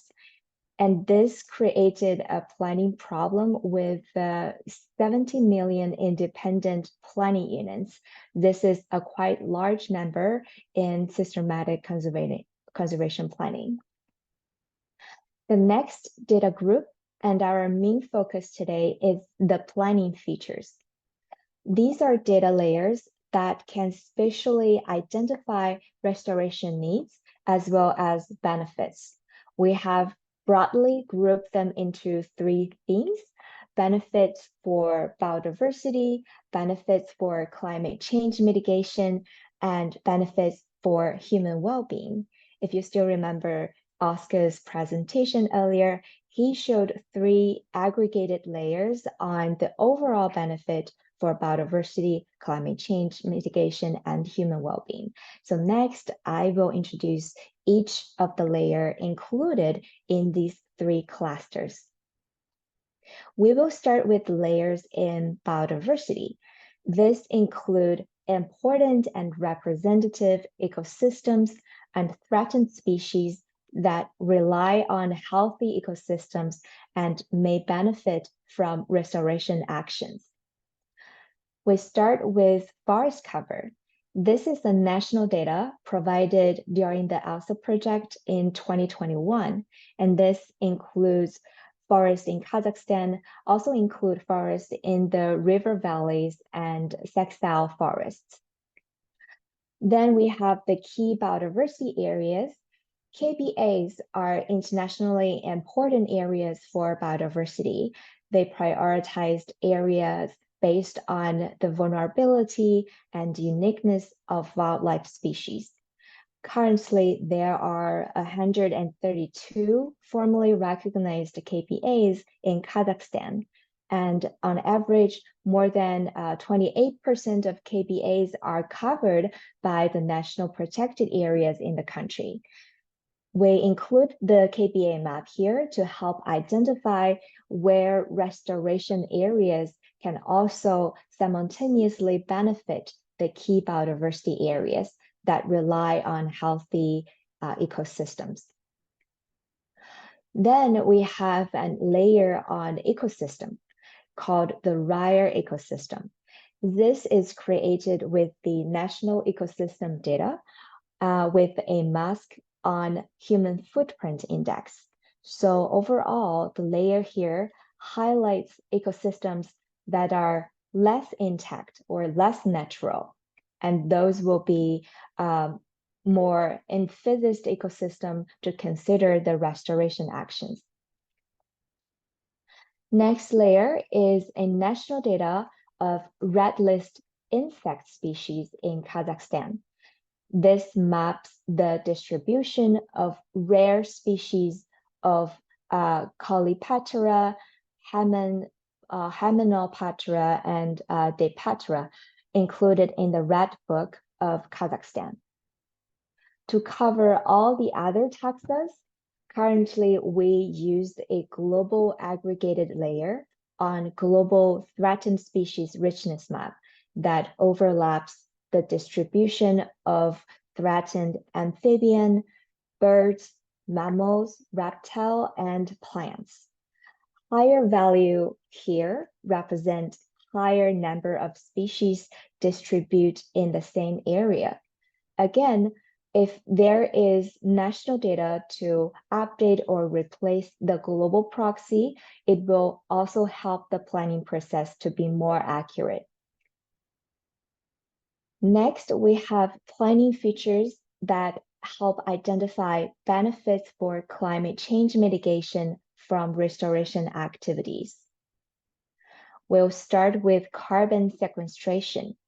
This layer provides an estimation of potential increase in soil organic carbon in croplands following the implementation of improved land management practices. Higher value in this layer identify higher potential increase in carbon sequestration, which is the area in yellow and green color on my slides. The next layer is natural climate solutions for restoration. This map shows opportunities for natural climate solutions based on carbon deficit. You can also refer them as potential unrealized carbon. So these are additional terrestrial carbon storage attributable to restoration of woody carbon stocks and associated soils. Activities like afforestation or reforestation in areas in yellow and red color on the map here have greater potential to increase carbon storage. And these areas takes up 3.7% of national areas in Kazakhstan. This map is included in the mapping process to help identify where restoration actions could increase more carbon storage on the land. The next layer on climate and carbon is the vulnerable soil organic carbon density.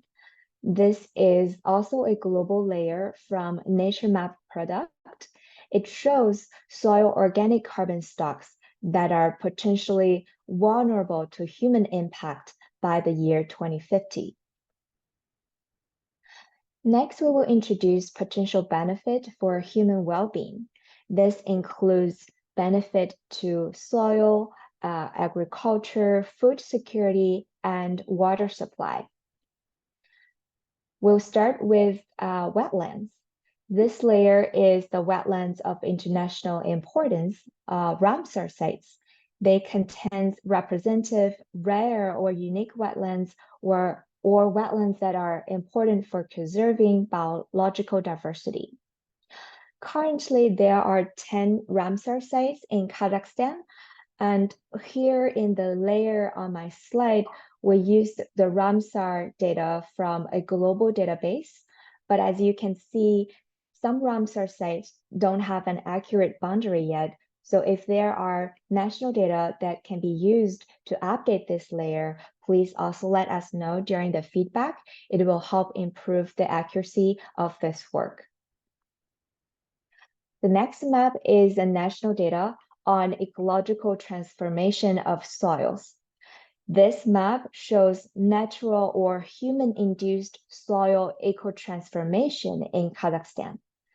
This transformation can have significant impacts on the overall health of ecosystems and can help indicate soil erosion, deforestation, desertification trends. The main factors that may have triggered this soil transformation in Kazakhstan include wind erosion, formation of saline land, loss of organic matter, and water erosion. Here we have highlighted area with high level of transformation to indicate restoration needs. Then we also included the national data on groundwater reserves. Kazakhstan's groundwater resources play a crucial role in supporting various sectors, including agriculture, industry, and domestic water supply. This map shows the total predicted underground water resources by the Artesian Basin as an indication of important water sources in the country.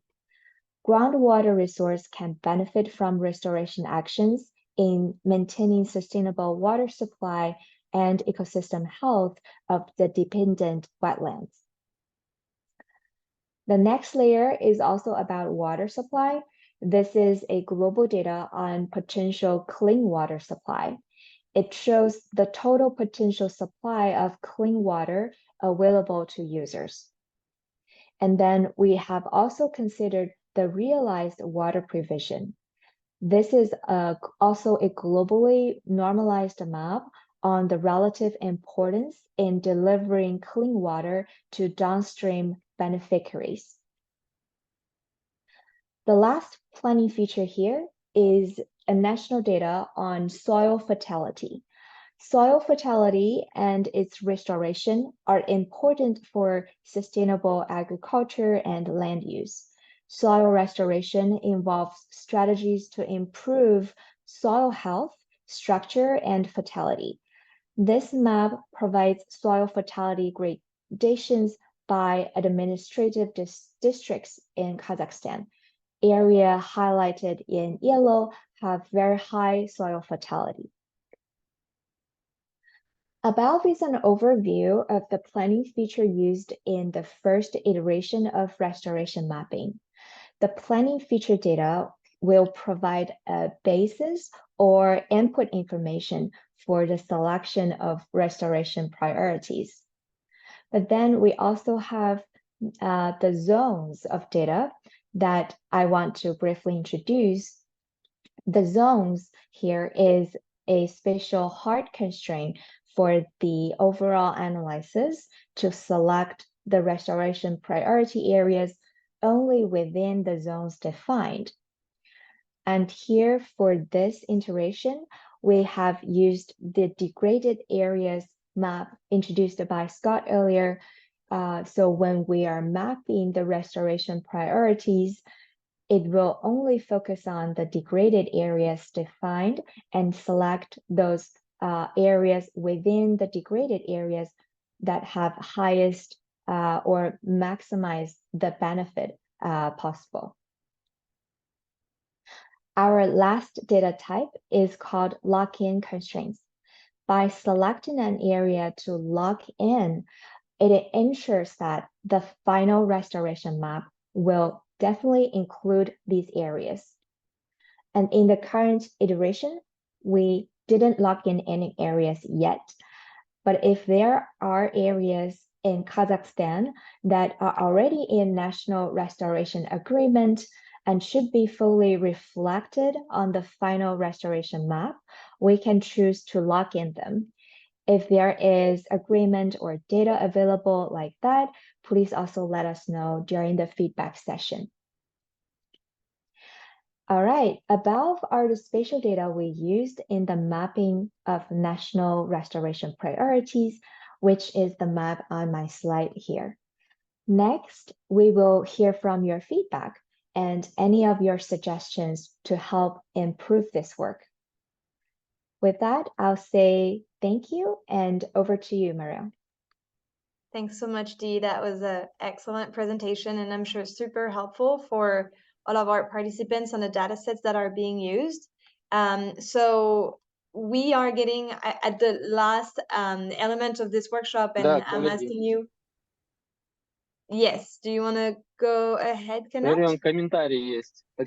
So there are some comments, so I would like to read the comments. Yes, go for it.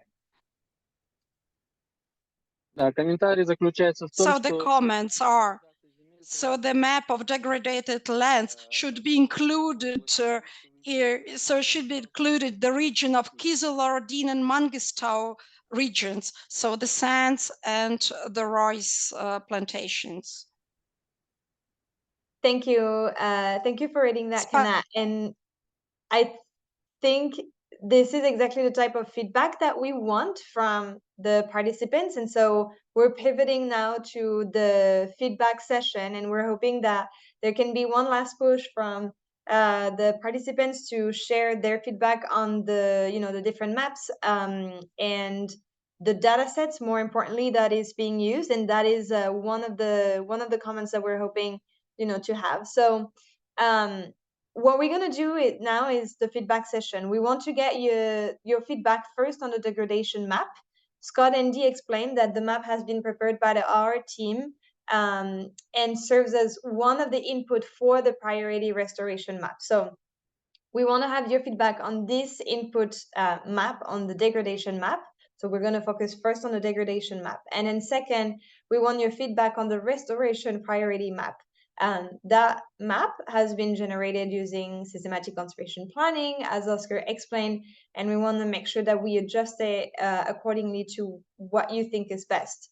So to do this, we want to collect your feedback on the map in general, but specifically on the data set that are being used. And for that, what we're going to use is an Excel spreadsheet online. Maybe Dee, I can ask you to drop the link of the spreadsheet online. And we are going to go back and forth between, our science team and you to take notes of your comments on the sheet. So Dee just dropped the link in the chat. You can click on it. I am just going to look at this comment here. There is a comment. Kanat, do you want to read that comment on the forest cover?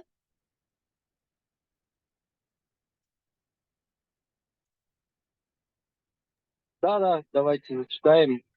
Несмотря на то, что лесистость Казахстана... There in Kazakhstan, there is an increasing of the increasing degradation of forests. There are still some there is a lot of degradation because of forest fires.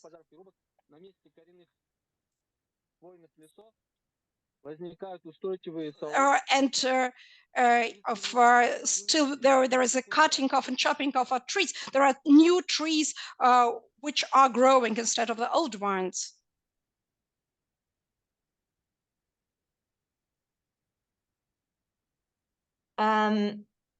This is more a comment, I think, than a question. So that's good for us to know. What we're trying to do is also to have some context and some information as much as possible. So thank you for that input. I know my colleagues are taking notes. We still have more participants joining now. This is great. All right, so Monica, maybe I can ask you to share your screen. And since we said we would start by the degradation map, we will collect your feedback on the data sets for the degradation map. So for that, on the link that was shared by Dee, please go on tab 2. So Monica, we can see your screen, and if you can go on the second tab. Exactly, for the degraded area. So here on this tab, so you can see, again, you can click on the link that Dee shared on the Zoom, and you go to the second tab, feedback on the data used in the degradation mapping. You can see here all of the data sets that are being used, and we would like to have your feedback on them. So our colleagues have already started taking notes based on your comments, But the idea is that we're going to review the different data sets. I think there are 3 data sets, as Scott presented, under the degradation map. And you give us any feedback that you might have. If you don't have any feedback, we'll go directly to the feedback for the restoration map. So over to colleagues. The first layer is the European Space Agency, the ESA, world cover data. We went through this data. I can again read the description of the layer if that is helpful, but it's a layer for land converted to agricultural use or urban development as classified by the ESA. This land cover is used as the proxy to identify areas of direct land conversion from natural to anthropogenic condition. So any feedback, and Dee, feel free to jump in. I don't know if Scott is still connected, but feel free to jump in. Any feedback on this layer? We already have a little comment here from Target. Any comment?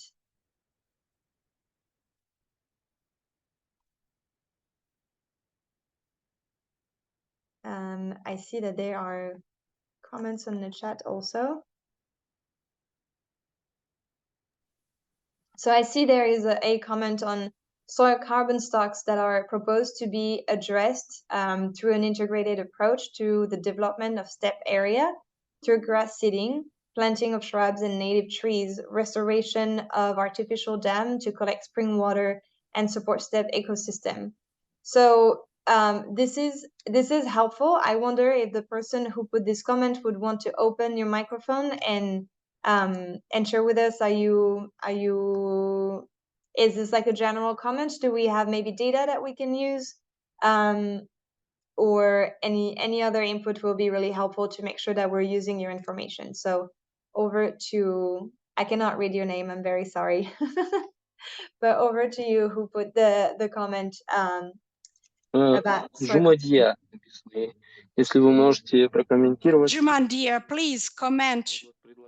If you're able to comment, so Marian just suggested that you make a comment.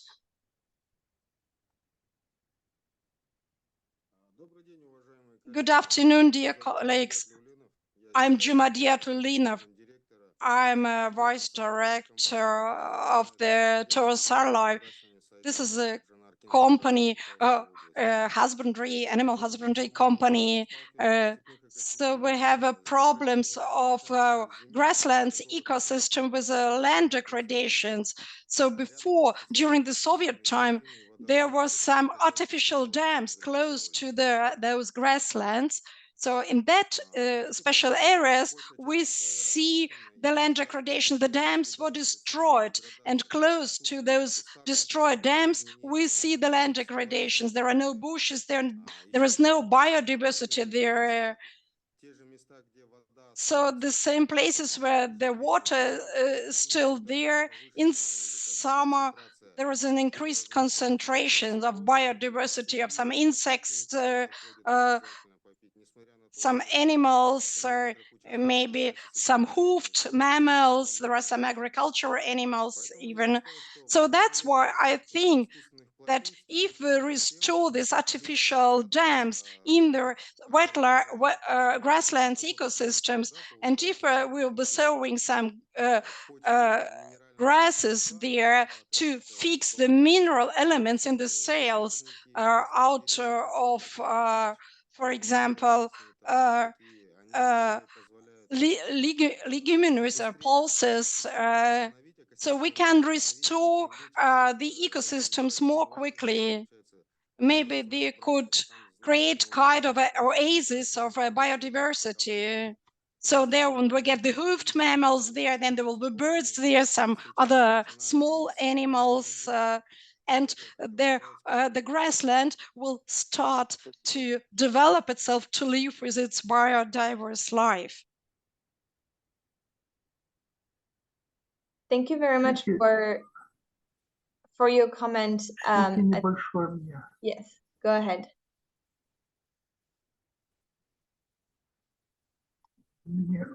Соколову можете предоставить слово?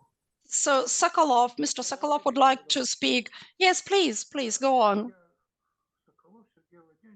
My name is Sergey Sokolov. I'm a director of the project. We plan the hunting farms. So the last session, the first session, I spoke about that it is not possible to build the pixel maps in Kazakhstan. The territory is very huge, and there will be so many pixels, so you will not be able to process them. That's why. So the method we could use, this is the use of the zoological geography. So the zoning, so the functional zoning of the territory of Kazakhstan, that times with the help of that zoning, we could be able, through starting some small areas like dams or like some other areas, some areas where there was a fire, we can extrapolate it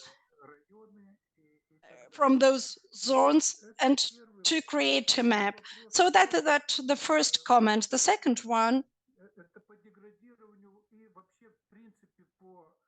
Всей картографической.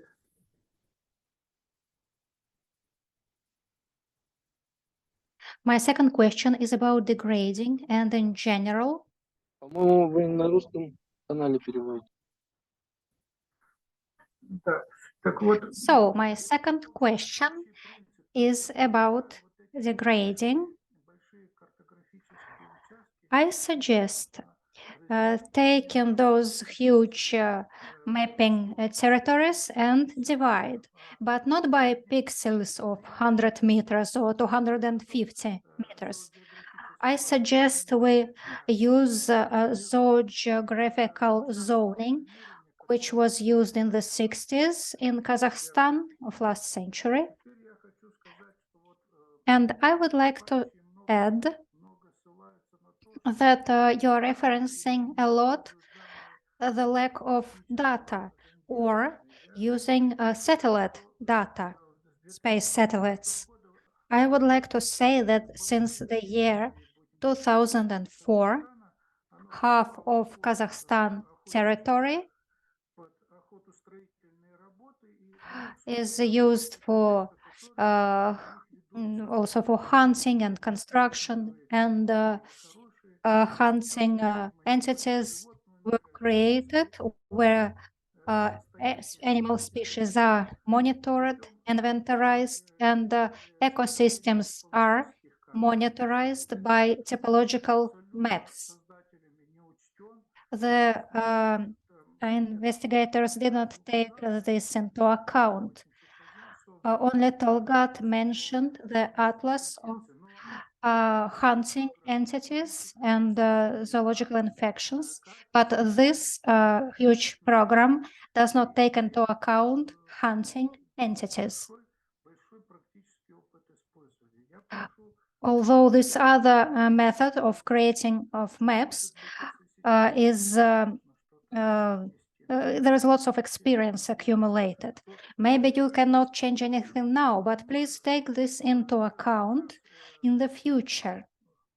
I understand that nowadays the world looks down on hunters and hunting entities, but many say that hunters as state citizens and hunting entities are the most active advocates for conservation of wildlife. I ask, please take our considerations seriously and use them, implement them.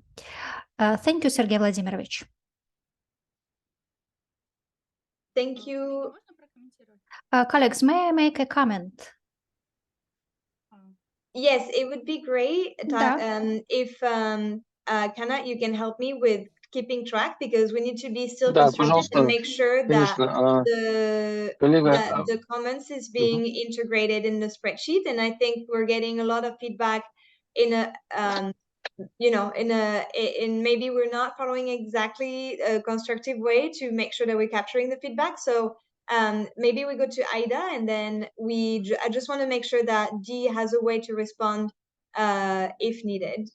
So over to you, Kanat.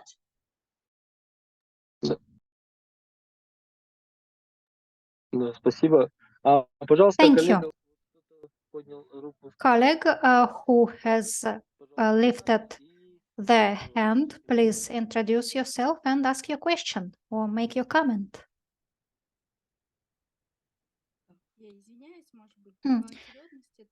Forgive me if I have disrespected the queue. I represent Kazakh Geography Entity and the Biodiversity Organization. I am a specialist in geography and the landscape ecology. I support Mr. Sokolov's remark, who said that it's important to take into account biological zoning, but we need to take into account the map data. They are very important, especially taking into account the sources that you shared. The distance method allows us today to reveal the degradation processes. We need also to map species diversity of the landscapes, because we're talking about soils and other landscape components, but relief was not taken into account. The terrain. Terrain has to do with exposition to different elements, and they affect the wildlife. The following question: what do we want to achieve? We need to obtain rational recommendation for optimization of the use of natural resources. For this purpose, we need to understand the vulnerability of the landscapes and also environmental capacity. We spoke about human footprint. We also need to mention that the number of saigacs is increasing now, which is great news. But we need to take into account the degradation, the third-rate degradation of the landscapes. And there are conflicts related with the use of water, which also contribute to the degradation. As a result, it appears that we need to understand what is the pasture load and take into account the biodiversity of the landscape when considering this factor. It's the fact that saigacs are increasing in number is not a problem, but the fact that the number of cattle, livestock is increasing is more important. This is just a recommendation. I was very happy today to hear of the new data sources, which I didn't know before. Thank you very much, colleagues, for your work. Thank you very much, Aida, for your comment. Please, anyone else? I would like to, if that's okay, to give the floor to our science team to be able to respond. And this is very, very helpful context. Dee, I wonder if you would want to share something. Ultimately, what is really helpful for our team to improve the maps is to get access to more accurate data sets that could have been produced. So if you do have that, feel free to indicate them and let us know how we can access them. Additional context is more than welcome. This is really important for us to understand how to generate this map, and most importantly, how it can be used in decision making, which is the next step. So this is very helpful. So Dee, please go ahead, and then there will be a comment from Irina in the chat. Yes, I want to say the same. Thank you for all these very useful comments. If there are data available on the important elements you just mentioned, for example, the hunting entities where have the most serious hunting threats. If we have spatial map like that, we can consider that into the mapping process, as well as conflict use of water and the zoological landscape. If there are national data or maps for these elements, we can please provide the source to us, and we are happy to collect these data to improve this analysis. Thank you, Dee. And I think that also goes with Irina's comment. Irina is telling us that she would propose a ecosystem layer for the analysis in terms of rare and or important ecosystem. We agree, and so specifically the session right now is to have access to those data sets. So if you know if they exist, if you know where we can find them, that would be extremely helpful. Kanat and Dee are taking notes in the spreadsheets that you're seeing. So if you have any other data sets that would be helpful, please share them with us. We need not only the description and information around the context, we need the link so we can actually download the data set and use it in the analysis. So thank you in advance for that. Feel free to drop the link directly in the chat or reach out to Kanat or myself. I want to see if there are any comments also on the trends.earth degraded areas. And the third, Monica, if we can scroll down a little bit, the third layer that we are looking at right now is the human footprint index.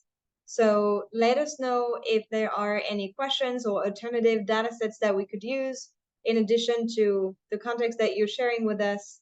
It would be very helpful. So I'm looking at anyone wanting to open their microphone to share with us a data set that would be more appropriate.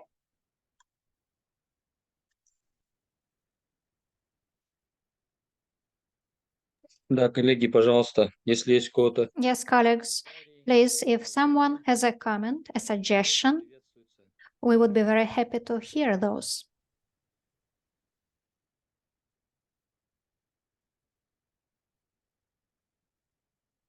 All right, I don't know that there are any further comments or requests to replace the data set specifically. So that means that probably, I see. So Irina says that we may contact the Institute of Botany Geography, the ACBK, for those type of data. It would be extremely helpful, and due to the timeline that we're working with, if we could be in touch with you, Irina, maybe, so you indicate specifically the data set that we have to use. The idea here is not to do a collection of existing data sets in the country, is to replace specifically a data set that we have used to generate the degradation map by another one. So it would be very helpful to know if a specific data set, such as the one that you're describing, exists. And I'm turning over to you and maybe colleagues in Kazakhstan to guide us in the next few weeks to obtain this data set so that we can run an iteration of the map with it. I would also be interested in knowing if there are any data set that could replace or come as a complement with the human footprint index, and if you have any feedback on this one. Would it be possible to use ESVD data in terms of identifying the value of ecosystem services? I am not sure what ESVD is, and Dee, I don't know if you know what it is either. Do you know what ESVD is?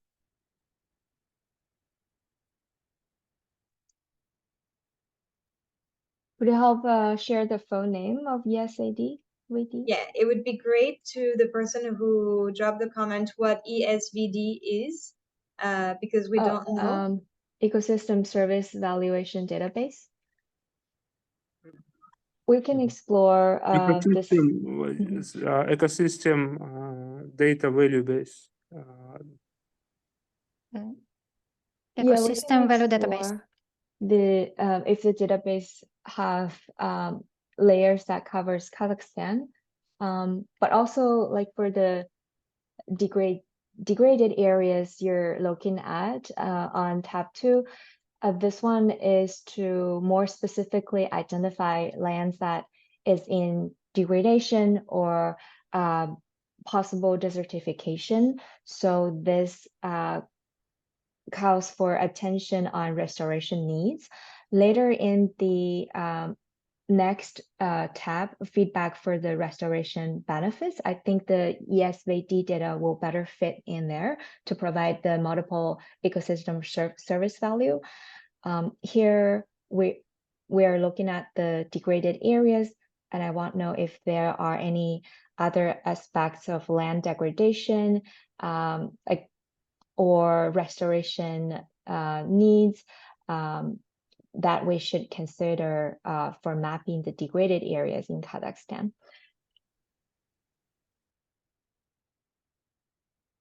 Thanks, Dee. And indeed, the next input will be on the restoration map, which is where there might be additional comments. Is there any comments left on the degradation mapping and the data sets used on the degradation mapping? I see Talgat has dropped a link of anthropogenic degradation of landscape of Kazakhstan through UN Biodiversity Lab. So I'm assuming that we do have access to this data.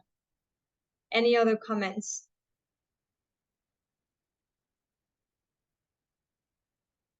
Написано, вот длинный был комментарий. There was a comment that says, yes, such data of human footprint exist. They are monitored every day in the national system of forest resources monitoring. If possible, can you give a link? Maybe is this data open for everybody or it's a closed data? And that would be extremely helpful for us to be able to have access to the link and to know if the data set is open for use. I'm translating the comments at the same time as they come in. It's government data. It's government. You can address the Committee of Forestry. Great. So Dee, maybe we can make a note for this one. If you can give me a thumbs up that this is something we might, perfect. I see a thumbs up that we might connect with Kanad afterwards. So thank you so much for providing feedback on this one. This is great. And we'll do a follow-up after this session. So if there is no more feedback. Я хотел добавить. I would like to add something. Yeah. I would like to add. Go ahead. Unfortunately, our national data regarding this area, the landscape degradation, all such data are not accessible. Such data is not in the open access, but in 2020, we have published on the portal UMB 200 Lab several Kazakhstan maps. The map of ecosystems, of landscape, of desertification and degradation of the land, human footprint on the landscapes map, and several other maps. It's on the portal that I mentioned. Also, we have vector layers of these maps. They were elaborated by Geography Institute in 2010. But unfortunately, they have not been updated since. But we have those vector maps as well, ARG format as well. And we can use those maps for this project. It's good that we have those maps, but the scale is not good, 1 to 5 million. Mm-hmm. For better resolution, we have the degradation of ecosystems and landscapes maps, but only for several Kazakhstan regions. For example, we have elaborated the functional zoning area for some areas. So we have some maps in the scale 1 to 200,000, but they're only for Almaty region. We don't have such detailed map with such a good resolution for all Kazakhstan territory. We have only a national atlas, 1 to 5 million. Those maps can be used in this project as well. Thank you. Thank you, Talgat. This is really good feedback, and this is really important. I see colleagues are taking notes. Dee, you can confirm, but I think at this stage we're also using datasets that are covering the entire country, the same way we did for ELSA. And so it's really good to know that there is more detailed, data that focus on regions. It is, I think, for this analysis, and Dee, please confirm with me, we need a national data sets. And so in this case, the final decision on the data set that is being used will come back to the national stakeholders. If you prefer a national data set that has been published in 2020 that has a slightly less good resolution, we can go for that, or we can continue with the human footprint and the layers that we have used so far.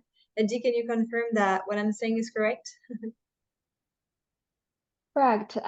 Thank you for providing the source target. I think we still have access to these data on the UN Biodiversity Lab workspace. We will have a... Да, один минус, они на русском. Yes, and also there is one disadvantage. It is in Russian only. So only in Russian language. It's a bit difficult to work with them. So. Yeah, we'll have a review of all these layers you mentioned, and we try to include them in the mapping process. But as Marion said, we would ideally prefer a national scale map to make sure we can cover all the important areas. But for regional data on desertification and degradation, we will review and see what are the methods there to include these areas. Thank you for your feedback. Thank you, Dee. And thank you, Taga and colleagues, for that feedback on the degradation map. That was very helpful. I know the time is passing and we have about half hour left to do the feedback session also on the restoration priority maps. So if there is no more comments on the degradation, I would suggest that we go to tab number 3. Monica, if we can change. And then we will now focus on the restoration priority map. So the degradation map is an input, among others, to the restoration priority map. So the same way you gave us feedback on the degradation map, we're not curious to hear your feedback on the priority map. So I see that, Dee, you actually already collected some feedback from our colleague and from the comments, so thank you so much. The same way we did, we're going to address the first data layer, the forest cover in Kazakhstan. And I see, Dee, that you already marked down that we may contact the Institute of Botany, Geography, ACBK for this type of data.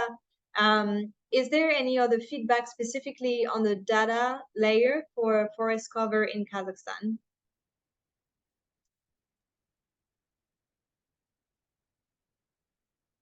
Dee, please go ahead.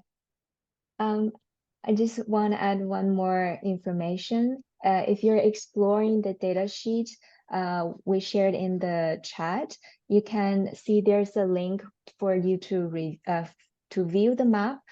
So that gives you a bit visual idea on where are these areas mapped, and if there are place that's less correct or less accurate, and you have more finer national data to update this one, please let us know. just by click the link under the view map column. Thank you, Dee. And that will be, I think, column H. I do not read Russian, but I think that's correct. Perfect.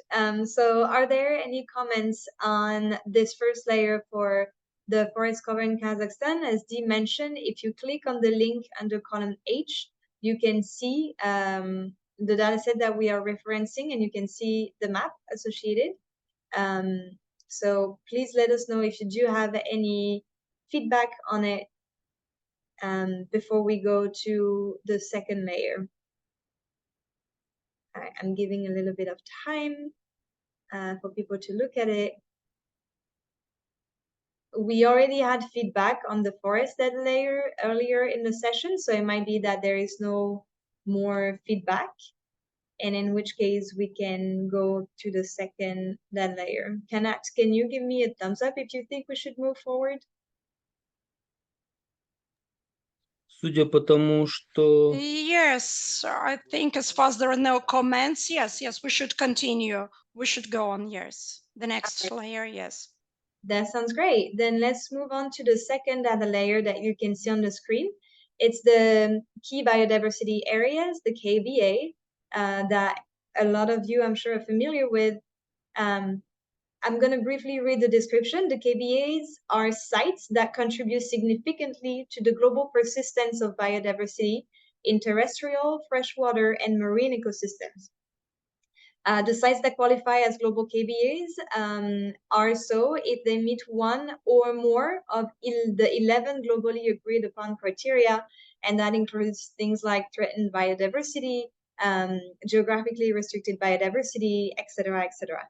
So the KBA layer is a layer that we used in the restoration priority map. We would like to have your feedback on this layer, if you think that there is a better layer that could replace it in the analysis, and if so, where could we find this layer? So over to the group for comments on the KBAs.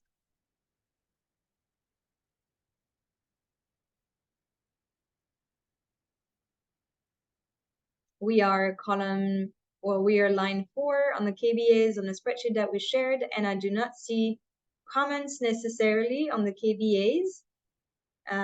Nor hands raised or any comments written. So I think it might mean that the KBAs are accepted and understood well. And in this case, I would like to move us to the next data set, which is rare ecosystems. So you are now on line 5 of tab 3, rare ecosystem.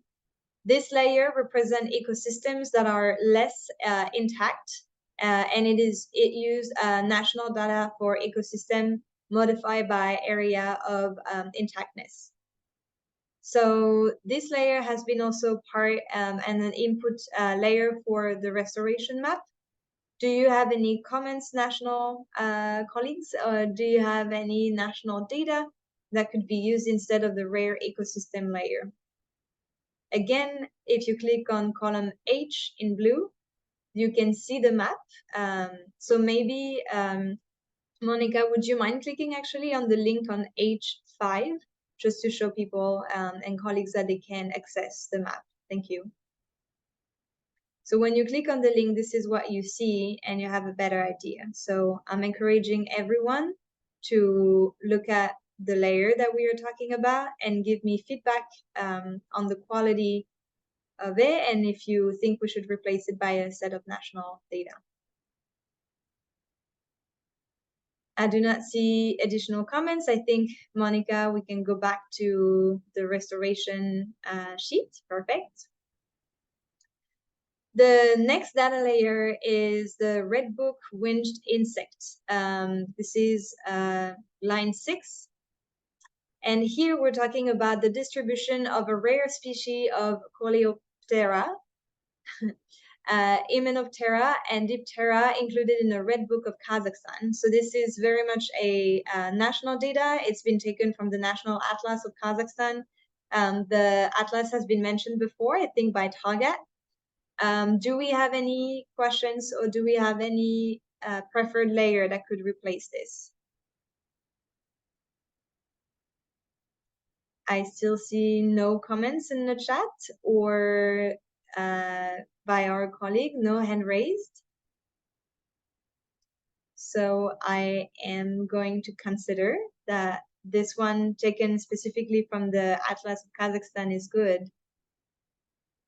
So let's go on to the next one, which is threatened species richness. So this one is produced by NatureMap. The threatened species richness is a layer that represents the number of species of threatened amphibian, bird, mammal, reptile, and plant taxa whose distribution overlaps each planning unit. So again, here the threatened species richness is a component and input to the restoration map. If you click on the link column H, you can see the threatened species richness map, which maybe we can click on, Monica, H7. Are there any comments on this map, on this data set being used, or are we good? All right. No feedback on this one either. I just want to make sure you're still with me and you contribute actively. Please do not be shy to jump in.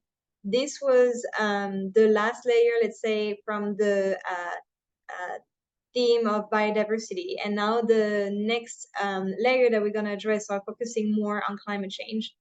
Any last comment on the biodiversity layers before we go to climate change? All right, let's move on to carbon sequestration then. Carbon sequestration layer is part of the restoration priority map. That layer provides an estimate of the potential increase in soil organic carbon within the top 30 centimeters of soil in cropland, following the implementation of improved land management practices. So this one, we already had, if we migrate a little bit on the right, Monica, column M, we have integrated the comments that was on soil carbon stocks that was mentioned a little bit earlier in the chat. So we have captured your contribution here. Are there any other comments from our colleagues today about carbon sequestration and any layer at the national level that could be used for that?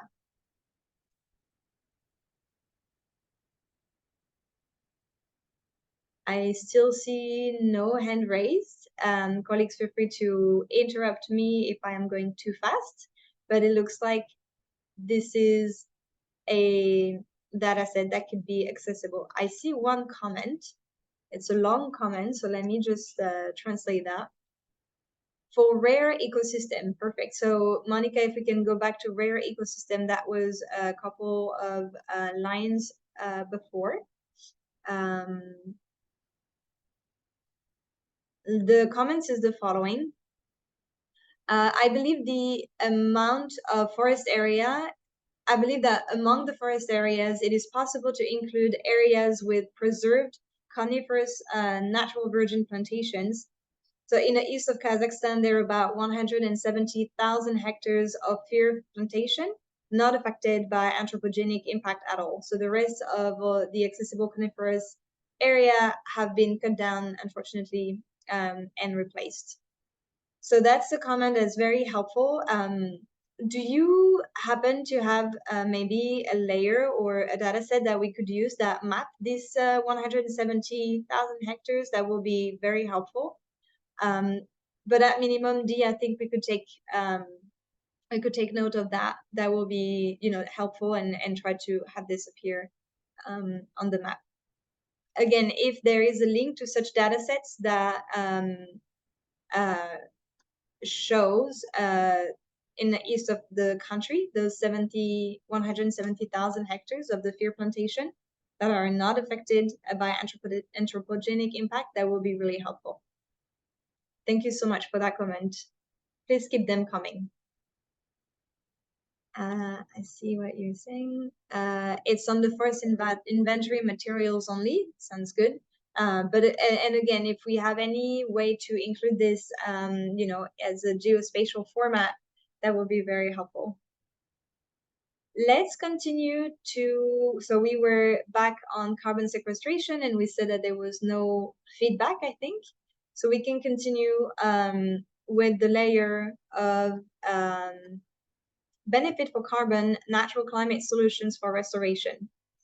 So that map shows opportunities for NCS, it's natural climate solutions based on carbon deficit. Sometimes we refer to it as the potential unrealized carbon. So this shows the potential for additional terrestrial carbon storage attributable to restoration. So that's important. Again, if you click on the link on column H, you can have access to the map that we were talking about. Yeah, you can click. Let me see if you have, let me know if you have any feedback on the natural climate solutions opportunity and this data layer. I'm checking colleagues, but I don't think there is any feedback. Just leaving a few more minutes for any comments. But it looks like we are good. So Monica, if we can go back to the spreadsheet and address the next layer, which is carbon soil. Carbon soil, this is about vulnerable soil organic carbon density layer that shows soil organic carbon stocks that are potentially vulnerable to human impact by 2050. This one has been developed by Nature Map also. Let me know if there are any questions, any comments on carbon soil and layers of carbon stocks that could be vulnerable to human impacts if you have that at the national level. Any hand raised or any comments?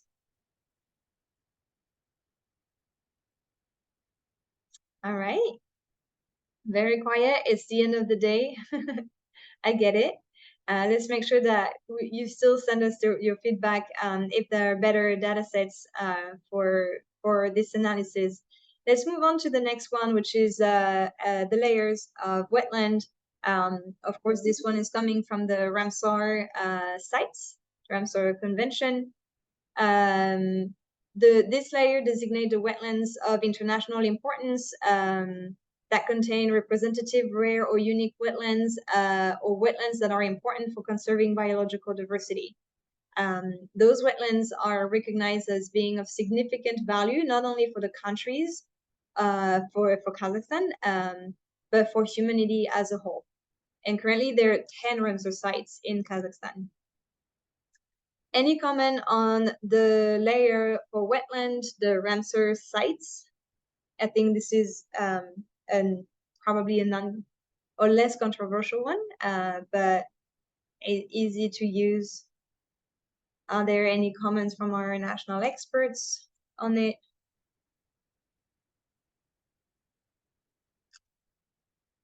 Dee, you have your hand raised.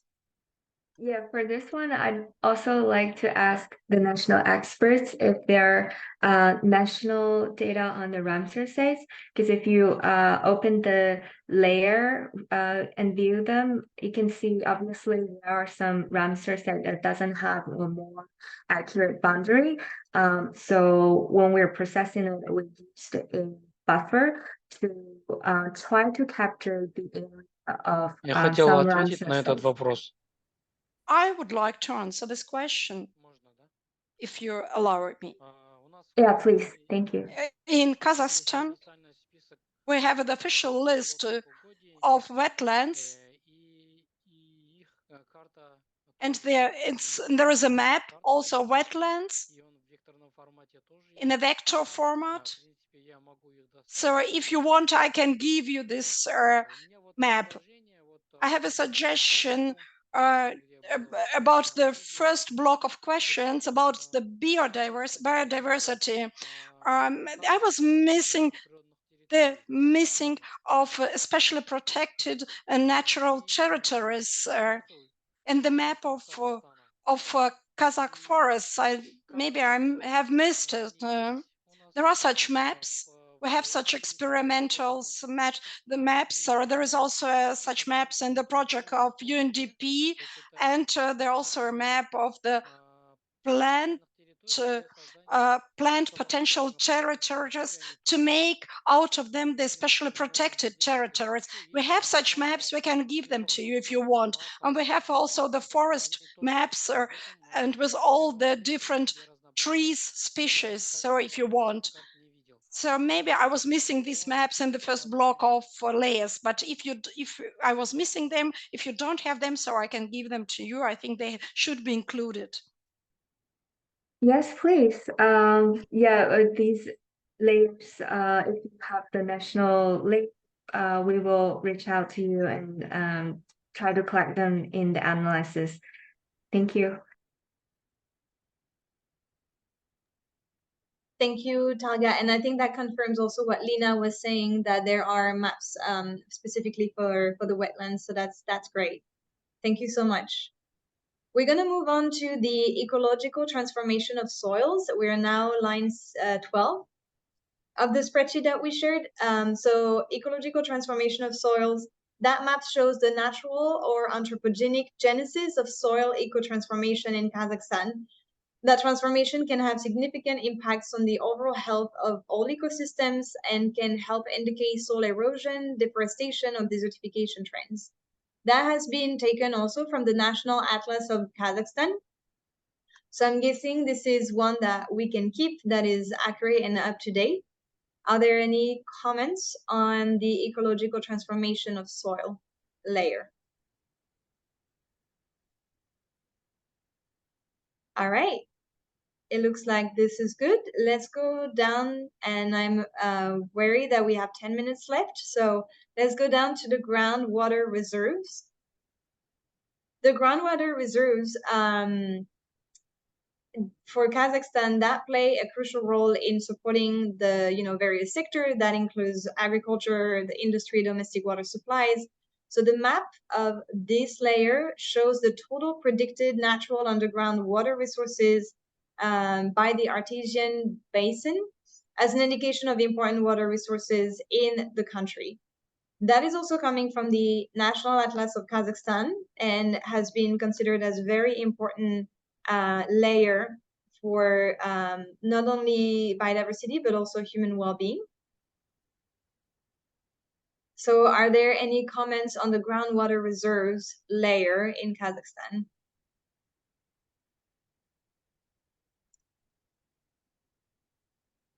All right, it looks like we're good. Let's move on to the next one. And the next one is focusing on potential clean water. That's a layer on potential clean water. We're now line 14.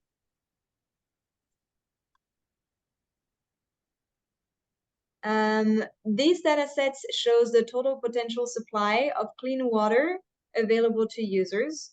Potential water provisioning services for each cell are first calculated as the volume of clean water available upstream from upstream sources, and is calculated as the balance of precipitation minus evapotranspiration. This is a little more technical and is taken from the Nature Map Potential Clean Water Provision. Are there any comments or discussion around this layer and its use as an input layer for the restoration priority map?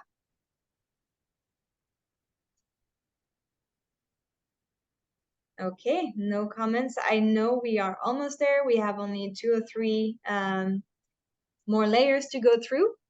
The next one is the realized water provision. That is also taken from Nature Map, Realized Clean Water Provision map. So that data consists of a globally normalized map of pixels ranked from their relative importance in delivering clean water to downstream beneficiaries. So that is a complementary to the previous one. It is dealing with the water pollution that is estimated based on a human footprint on water. So again, this data layer is extremely important in terms of restoration for the contribution to the well-being of humans and the well-being of ecosystem. Are there any other data sets at the national level that could be used for or instead of the realized water provision? Let me know if you have any comment. I do not see any comments from colleagues, so I'm going to move on to the last layer, which is soil fertility. We are now line 16. Soil fertility in its restoration are important for sustainable agriculture and land use. We know that. Soil restoration involves strategies to improve the soil health, structure, and fertility. So this map about soil fertility shows the gradations by administrative district of Kazakhstan. And this map is taken from the National Atlas of Kazakhstan. So I'm also guessing that this one is nationally produced and used by our national colleagues. Any question or any comment on the national map, national dataset for soil fertility? All right. Then I think we went through the different data sets that are being used. And I think, Dee, I don't know if you want to add anything on a restore map. This is the map of degraded areas that we have mentioned before. Is there anything else that you would like to add on this one, Dee, considering the feedback that we had? Nope, we just had the feedback session on degraded areas. So for the use of degraded areas in this analysis, areas that are mapped as degraded will provide the spatial basis for us to select the restoration priorities. So we will integrate your comments at the session earlier on the degraded areas mapping. And this will help improve the overall mapping of degraded areas and in the mapping of restoration priorities. Great. Excellent. Are there any final comments or final remarks on the dataset that are being used in this analysis? I don't see any comments in the chat. I do not see any hand raised. I know it's almost 8 p.m. in Kazakhstan. Dee, you do have your hand raised.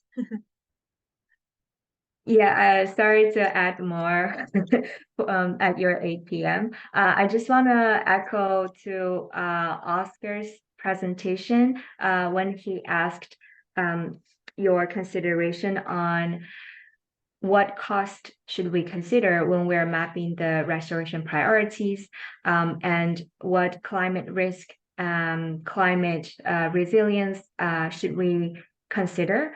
And you can find all these information at the first tab called All Maps in Dossier. And if there are any suggestions on how we can consider the cost for restoration, whether implementation cost or opportunity cost, please let us know. We can also try to run a scenario of restoration priority mapping to consider the cost and try to maximize the ecological benefit while minimize the social and economic cost. So if you have suggestions on that, please let us know. Excellent. Thank you, Dee, for adding that. This is an important question that we have, and not only with Kazakhstan, but also with other countries that we work with. So any input here will be helpful. Be curious. You can click on the first tab of the spreadsheet and know more. All right, so with this, it looks like we have the feedback from this group of national experts, and it looks like we are done with the exercise and the feedback session. So congratulations, and thank you for staying online and providing feedback, even so late your time. So as I mentioned earlier today, our team is now going to work through the feedback that you sent us, and we're going to prepare a second version of the restoration dossier for Kazakhstan. So our team is working on that. We will share the second version with national experts. And similarly, you can look through it, and then we'll have another consultation where you can also send us your feedback on the second version so we can prepare a final version. So we will work with Kanat, with Talgat, and our colleagues to share this new version of the restoration dossier as soon as possible, and definitely in the next few weeks. So before I close the session, I just want to say and give a warm thank you to the team that made this workshop possible. So we start with the UNDP country office in Kazakhstan. We're very grateful for the high level support at UNDP. And I just want to thank Kasia Wawirnia, the resident representative of Kazakhstan, for her support in the project. I want to say a big thank you to a couple of people, to Talgat Tokunov, Kanat Samarkanov, Mariet Samserbayeva. I'm sorry to butcher the name. Yerasli Kalikan and Asel Nubirkova for all of the support and for helping us with the details of this workshop. I also want to thank the Committee of Forestry and Wildlife under the Ministry of Ecology and Natural Resources of Kazakhstan. And although he couldn't join, I wanted to thank Danir Galimovich Turgabayev, the acting chairman of the Committee on Forestry and Wildlife, for agreeing to participate and supporting us in this project. Thank you to Jamison Irvin, who created the vision for this project, and thank you to Enrique Paniagua, Monica Mora, Cassandra Diosa, and Veronica Recondo for their support. Thank you also to Stanislav for helping us with small but very important details in translating this presentation. Thank you, Oscar Venter, Scott Atkinson, and Dee Zhang, our spatial expert, for having led this analysis. A special thank to Kanat for all of your help in putting this and liaising with national counterparts. And of course, thank you to Ekaterina and Erika for interpreting the meeting today. Thank you, all of you, the participants and national experts, for sharing your time and your knowledge and helping us shape this project to meet Kazakhstan's needs. We will continue to count on you in the next few weeks as we develop the second iteration of the dossier, and we hope that you can provide just as important feedback in the second version. So with that, I'm going to close this consultation. I'm going to free you, and I know it's past 8 p.m. now in Kazakhstan, so I hope you have a good evening. It's been a pleasure to work with you today, and I hope we can be in touch soon again, and I look forward to seeing you for the next consultation. Thank you so much to all of you. Have a great rest of your evening and a great day for colleagues who are in the Americas, and we'll talk to you soon. Bye-bye. Thank you. Спасибо, коллеги. Thank you, dear Thank colleagues. you, colleagues. Спасибо.